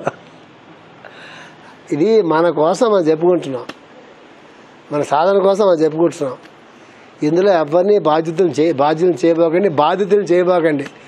ఎవరినా బాధ్యతలు చేస్తే మనమే బాధ్యతలు అవుతాం. ఈ మార్గంలో ఎవరిని చిన్నచూపు చూడడానికి లేదు, ఎవరిని అక్కడ చూడడానికి కూడా లేదు, ఇక్కడ చూడడానికి కూడా లేదు.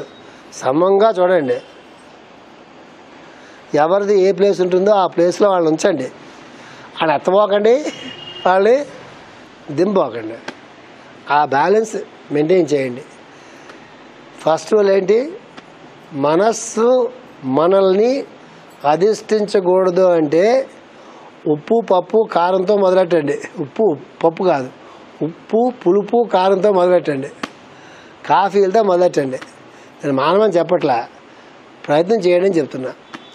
నేను మీకేం చెప్తున్నా, ఒక వారం 10 రోజుల పాటు కానీ మీరు పట్టుబట్టి ప్రయత్నం చేస్తే నెక్స్ట్ మీకు ఏం తెలుస్తుంది తెలుసా?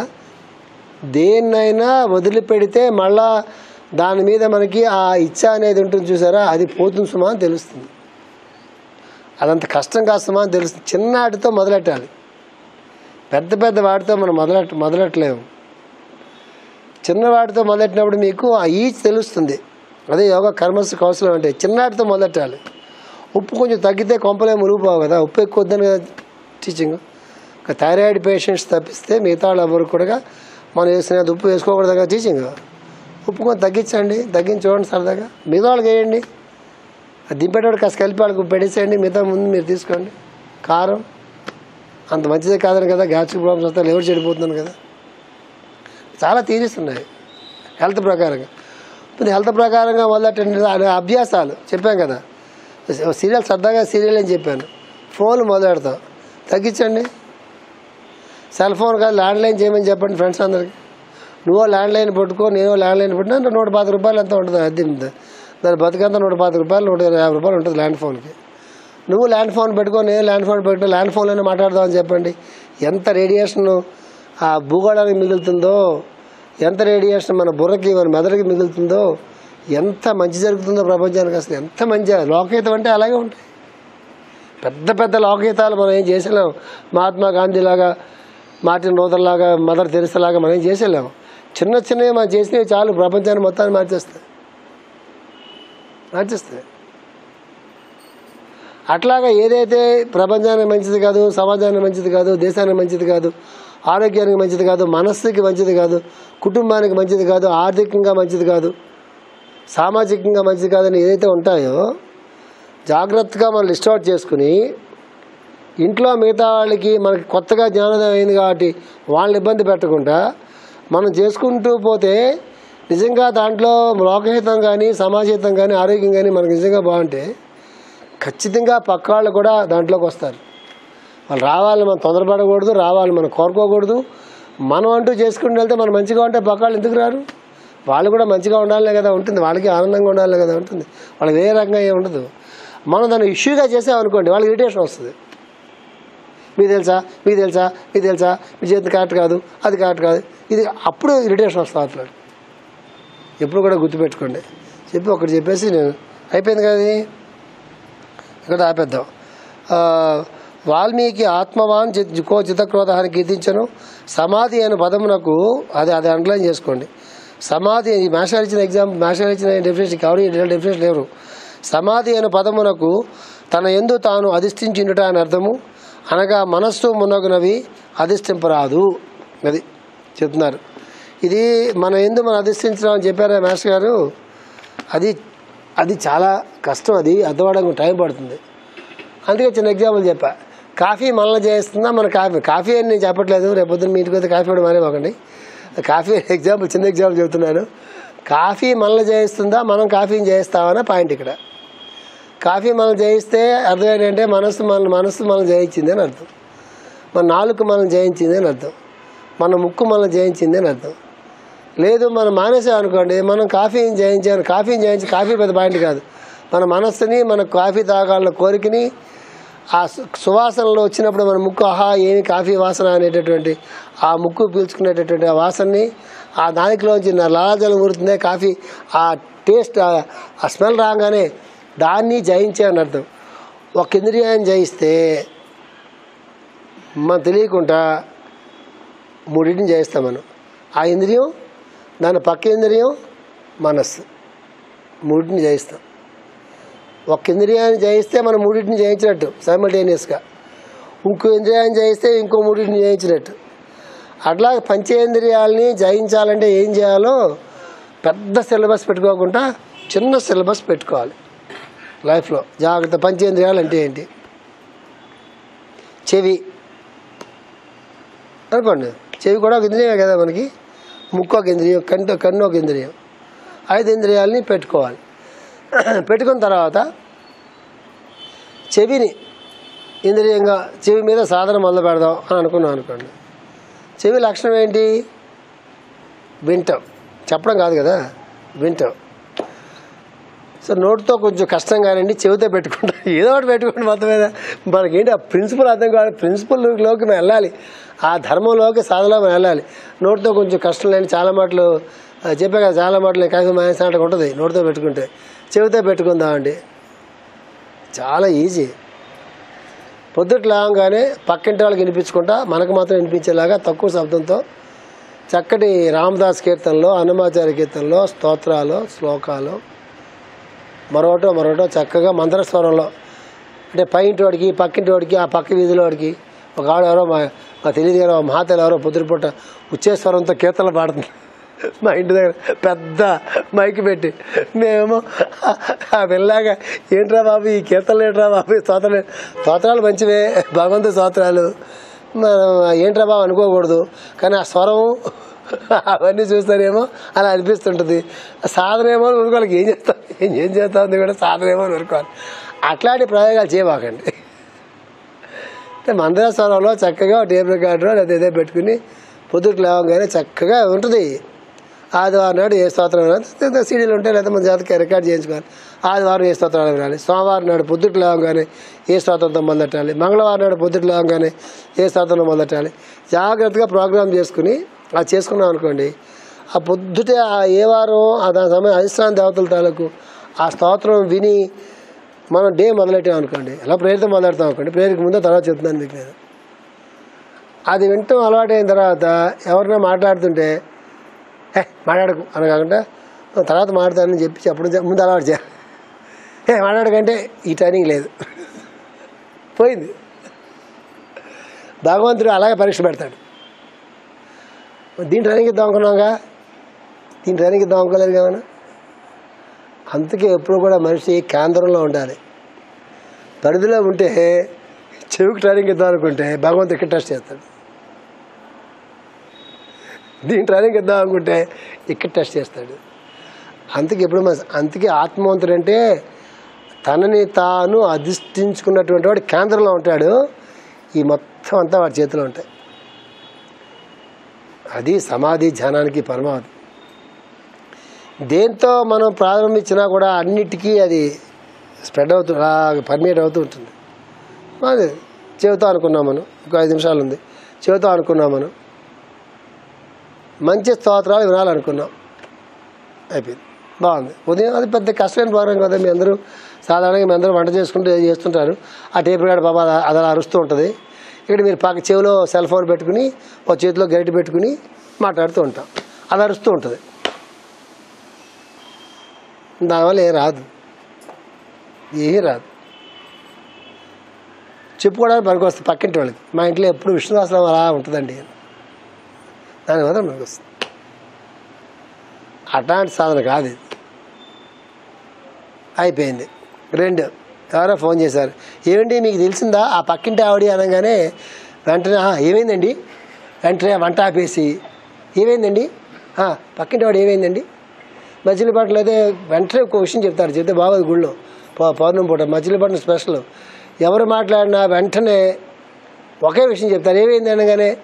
ఇక బాగోదు, గుళ్ళో చెప్తే బాగోదు, అది చెప్తారు. ఈ ఊర్లో వాళ్ళతో మాడకూడదు, ఈ ఊర్లో అంత తక్కువ మాడతాయి ఈ ఊర్లో వాళ్ళతో. అలాగా ఇప్పుడు ఇక అన్నీ అయిపోయాయి. ఉదయం ప్రేయర్ గీరు మొత్తం అయిపోయాయి అంతే. ఎంత ఉబలాటో ఏదన్నా జరిగిపోతుందంటే వినడానికి. ఆ సాధన చేసేటటువంటి వాళ్ళు మాట్లాడంగానే మీకు తెలుసా అనగానే ఏంటండి టోనే మారుతుంది. సాధన మారినప్పుడు ఏంటండి అదేండి ఆవిడ ఆ లలితమ్మా అదే. అయితే నేను ఒక గంట పైకి మాట్లాడినా, ఇప్పుడు నేను ఆయన ఏదో ఆఫీస్కి వెళ్తున్నాను, ఏదో అబద్ధం చెప్పాలి. నీ మొక్క నీతో మాట్లాడి అనకూడదు. ఒక అబద్ధం చెప్పి ఆయన ఆఫీస్కి వెళ్తున్నారు, లేకపోతే పిల్లలు ఏదో అవుతున్నారు, బాక్స్ కట్టుకోవాలి, దీని ఒక 2 గంటలపై నేనే ఫోన్ చేస్తా అని చెప్పాలి. ఫోన్ చేయం కదా. రెండో సాధన. అన్నాం కదా, మనం కూడా అలాంటి మాటలు ఎవరితోనూ మాట్లాడకూడదు. దీంతో సాధన. ఎవరైనా ఏమండి ఈవేళ షణ్ముఖం సామ్య శర్మ గారు భారతం గురించి చెప్పారండి, అద్భుతంగా చెప్పారు, అసలు భారతంలో అద్భుతంగా రాసి. అలాగా అయితే ఒక నిమిషం ఆగండి, ఇప్పుడే వస్తాను, గ్యాస్ కట్టేసి వస్తాను ఇప్పుడే అని చెప్పి, చెప్పండి ఏమన్నారు, చాలా బాగా చెప్పారండి, భారతం చదవాలి జీవితంలో వస్తాయని చెప్పారు. అసలు ఎంతకాలం ఎన్ని సంవత్సరాలు ఎలా గడిచిపోయింది మనకి, అసలు ఎలా గడిచిపోయినాయండి, ఇప్పుడైనా చదవకపోతే ఎట్లా అని చెప్పారనుకోండి, బాగుండి మాట్లాడినా పర్లేదు. ఎందువల్ల దాంతో ఇన్స్పిరేషన్ వస్తుంది, కొత్తగా ఒకటి ప్రారంభించాల్సి వస్తుంది. ఒక మనతో పాటు ఒక ప్రయాణం దొరికింది మనకి, ఏది ఎప్పుడన్నా చేసుకోవడానికి దొరికింది. దీంతో సాధన అట్లాగా ప్లాన్ చేసుకోవాలి. అంటే వస్తావా క్లబ్కి వెళ్దాం అని అడిగాడు అనుకోండి, ఆగాక వస్తా అని చెప్పి ఫ్యాంట్ వేసుకున్నాను అనుకోండి. ఇంకో ఆయన ఫోన్ చేసి దారిలో నేను షటిల్ ఆడడానికి వెళ్తున్నాను, లేకపోతే ఏదో నేను క్రికెట్ ఆడడానికి వెళ్తున్నాను, లేకపోతే టెన్నిస్ ఆడడానికి వెళ్తున్నాను, లేదా స్విమ్మింగ్కి వెళ్తాను అనుకోండి. క్లబ్కి వెళ్ళాలా, స్విమ్మింగ్కో టెన్నిస్కో లేకపోతే రన్నింగ్కో వెళ్ళాలా? బుద్ధి ఉంటే ఈడితే వెళ్ళాలి. ఎవరితో? రన్నింగో స్విమ్మింగో ఫుట్బాలో హాకీయో గేమ్ ఉంటుంది కదా, వెళ్ళాలి. వీటితో వెళ్ళకూడదు. వీటితో వెళ్తే చేట్ల బాగా ఆడుకుంటూ కాఫీలు తాగుతూ ఊర్లో అందరి గురించి మాడుకుని ఉంటారు, చెత్త అంతా మాడుకుని ఉంటారు. వెళ్తే వెళ్ళాలి. ఆరోగ్యం బాగుంటుంది, మనసు బాగుంటుంది, అందరూ దాని గురించి వస్తారు అక్కడికి. అక్కడ కూడా మాట్లాడిన ఒకవేళ ముందు పని చేస్తారు కనీసం. ఇట్లాగా రొటీన్ మార్చాలి, సహవాసాలు మార్చాలి, చదువుకునే పుస్తకాలు మార్చాలి, మాట్లాడే మాటలు మార్చాలి, ఎవరితో తిరుగుతున్నామో వాళ్ళతో ఉండేటటువంటి స్నేహాలను మార్చాలి. ఎవరిని దూరం చేసుకోమని చెప్పట్లేదు, కానీ మిమ్మల్ని మీరు మనల్ని మనం ఎలాగ సాధనలోకి దించుకోవాలా, ఆ టైంని, ఆ ధనాన్ని, ఆ అవకాశాలని, ఆ మానవ జన్మని, ఆ కుటుంబాన్ని, ఉన్న కుటుంబమే దిస్ ద బెస్ట్ ఫ్యామిలీ అనుకోవాలి ప్రతి వాళ్ళు కూడా. చిచ్చి పోయి ఈ కుటుంబంలో ఎందుకు పడ్డానని అనుకున్నావా, ఇంతకన్నా వరస్ట్ కుటుంబంలో పడతాం మళ్ళీ వచ్చేసాము. గుర్తుపెట్టుకోండి, ఏది భగవంతుడు మనకి ఇచ్చాడో ఇచ్చేసాడు ఆల్రెడీ. దాన్ని మనం మార్చడానికి అక్కడ ఏమీ లేదు. అక్కడ మనల్ని మనం మార్చుకోవడం మాత్రం ఉంటుంది, ఏమైనా ఉండదు. ప్రపంచాన్ని మార్చేది లేదండి. మనల్ని మనం మార్చుకోవాలి ప్రతి ఒక్కరు అనుకుంటే ఆటోమేటిక్గా ప్రపంచం మారుతుంది. దాన్ని శ్రీకృష్ణుడు కొంచెం యోగ భాషలో చక్కగా చెప్పాడు. మళ్ళీ వచ్చి చెప్పుకుందాం. ఒక 15 నిమిషాలు ప్రేయర్ చేసుకుని పౌర్ణమి ప్రేయర్ డిస్పర్స్ అవుదాం. రైట్ చేసామా?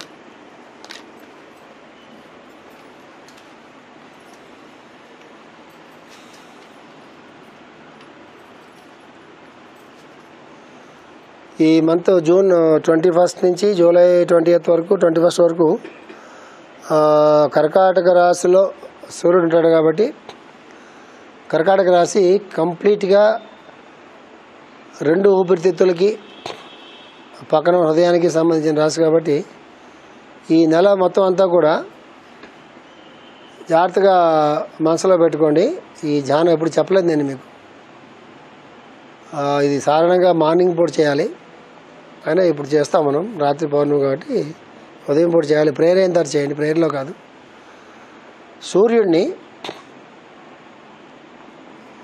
సూర్యోదయానికి ముందున్నటువంటి కానీ సూర్యోదయం అవుతుండగా ఉన్న సూర్యుడిని ఒకసారి మనసులో ఒకసారి చూసాయని, సూర్యోదయం అయిన తర్వాత కాదు, సూర్యోదయం అవుతున్నప్పుడు ఉన్న ఫుల్గా ఉన్నటువంటి సూర్యుడిని సూర్యోదయం సమయంలో ఒకసారి ఆ బంగారపు కాంతులతో ఆరెంజ్ కలర్లో ఉన్నటువంటి సూర్యుడిని ఒకసారి మనసులో చూసి దాని మనసులో పట్టుకుని ఈ నెలంతా ఏం చేయాలంటే హృదయంలో, అంటే ఈ డయాఫ్రమ్కి పైన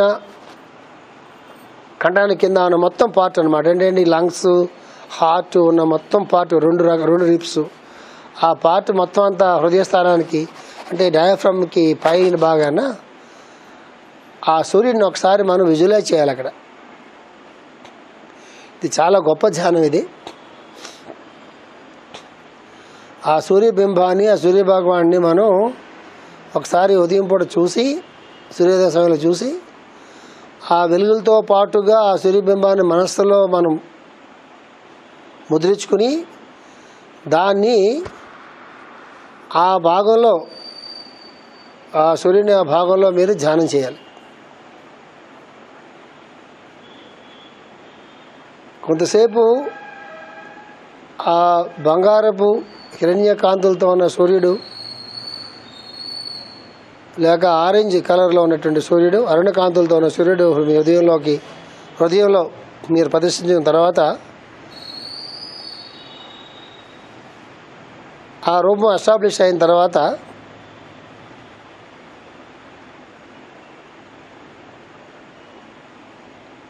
అప్పుడు మీరు శ్వాసల మీద మనసు పెట్టి ఉచ్ఛ్వాసాన్ని గమనించుకుంటూ, నిశ్వాసాన్ని గమనించుకుంటూ, మనస్సు మొత్తం శ్వాసలపైనే పెట్టి ఎంతసేపు అయితే మీరు కంఫర్టబుల్గా ఉంటారో అంతసేపు ఆ ధ్యానం చేయండి. మధ్య మధ్యలో ఆ రూపం కరిగిపోతుంది కాబట్టి మళ్ళీ ఒకసారి ఆ రూపాన్ని, సూర్యుడి రూపాన్ని మనసులోకి, ఆ హృదయ స్థానంలోకి, ఆ మధ్యలోకి తెచ్చుకుని మళ్ళీ శ్వాసల మీదకి మనసు తీసుకెళ్ళి చేయండి. ఇది చాలా గొప్ప ధ్యానం ఇది. ఎందుకంటే గురుస్వరూపంగా కానీ, జీవుడి రూపంగా కానీ, ఆత్మరూపంగా కానీ, సూర్యుడి రూపంగా కానీ ఆ స్థానంలో మాత్రమే వాళ్ళు ప్రతిష్ఠించబడతారు. దీన్నే లహరి మహాశయులు ఆయన ధ్యానం చేసుకుంటున్నప్పుడు నాకు ఈరోజు ధ్యానంలో ఆత్మ సూర్యుడు దర్శనం ఇచ్చాడు అని చెప్పి ఆయన చెప్తారు. అందువల్ల క్రమంగా ఈ ధ్యానం మనం చేసుకునేటప్పుడు ఎప్పుడో ఒకప్పుడు మన అదృష్టం పడిన రోజు, మన గురువు మనల్ని అనుగ్రహించిన రోజు, సూర్యభగవానుడు మనలోకి దిగి వచ్చిన రోజు, మన ప్రమేయం లేకుండానే మన ఆత్మ సూర్యుడు హృదయంలో ప్రకాశిస్తాడు, మనకి దర్శనం ఇస్తాడు. ఇది చాలా గొప్ప ధ్యాన ప్రక్రియ. మాస్టర్ గారు పౌర్ణమి ధ్యానాల్లో ఇది చెప్పలేదు, కానీ వారి ద్వారా మనకు వచ్చినటువంటి ధ్యాన ప్రక్రియ ఇది. జాగ్రత్తగా ఇప్పుడు ప్రాక్టీస్ చేసుకుని రేపటి నుంచి ప్రేయర్లో మాత్రం ఈ ప్రాక్టీస్ చేయొద్దండి. ప్రేయర్ అయిన తర్వాత ఎప్పుడన్నా మీరు ఈ ప్రాక్టీస్ చేయొచ్చు.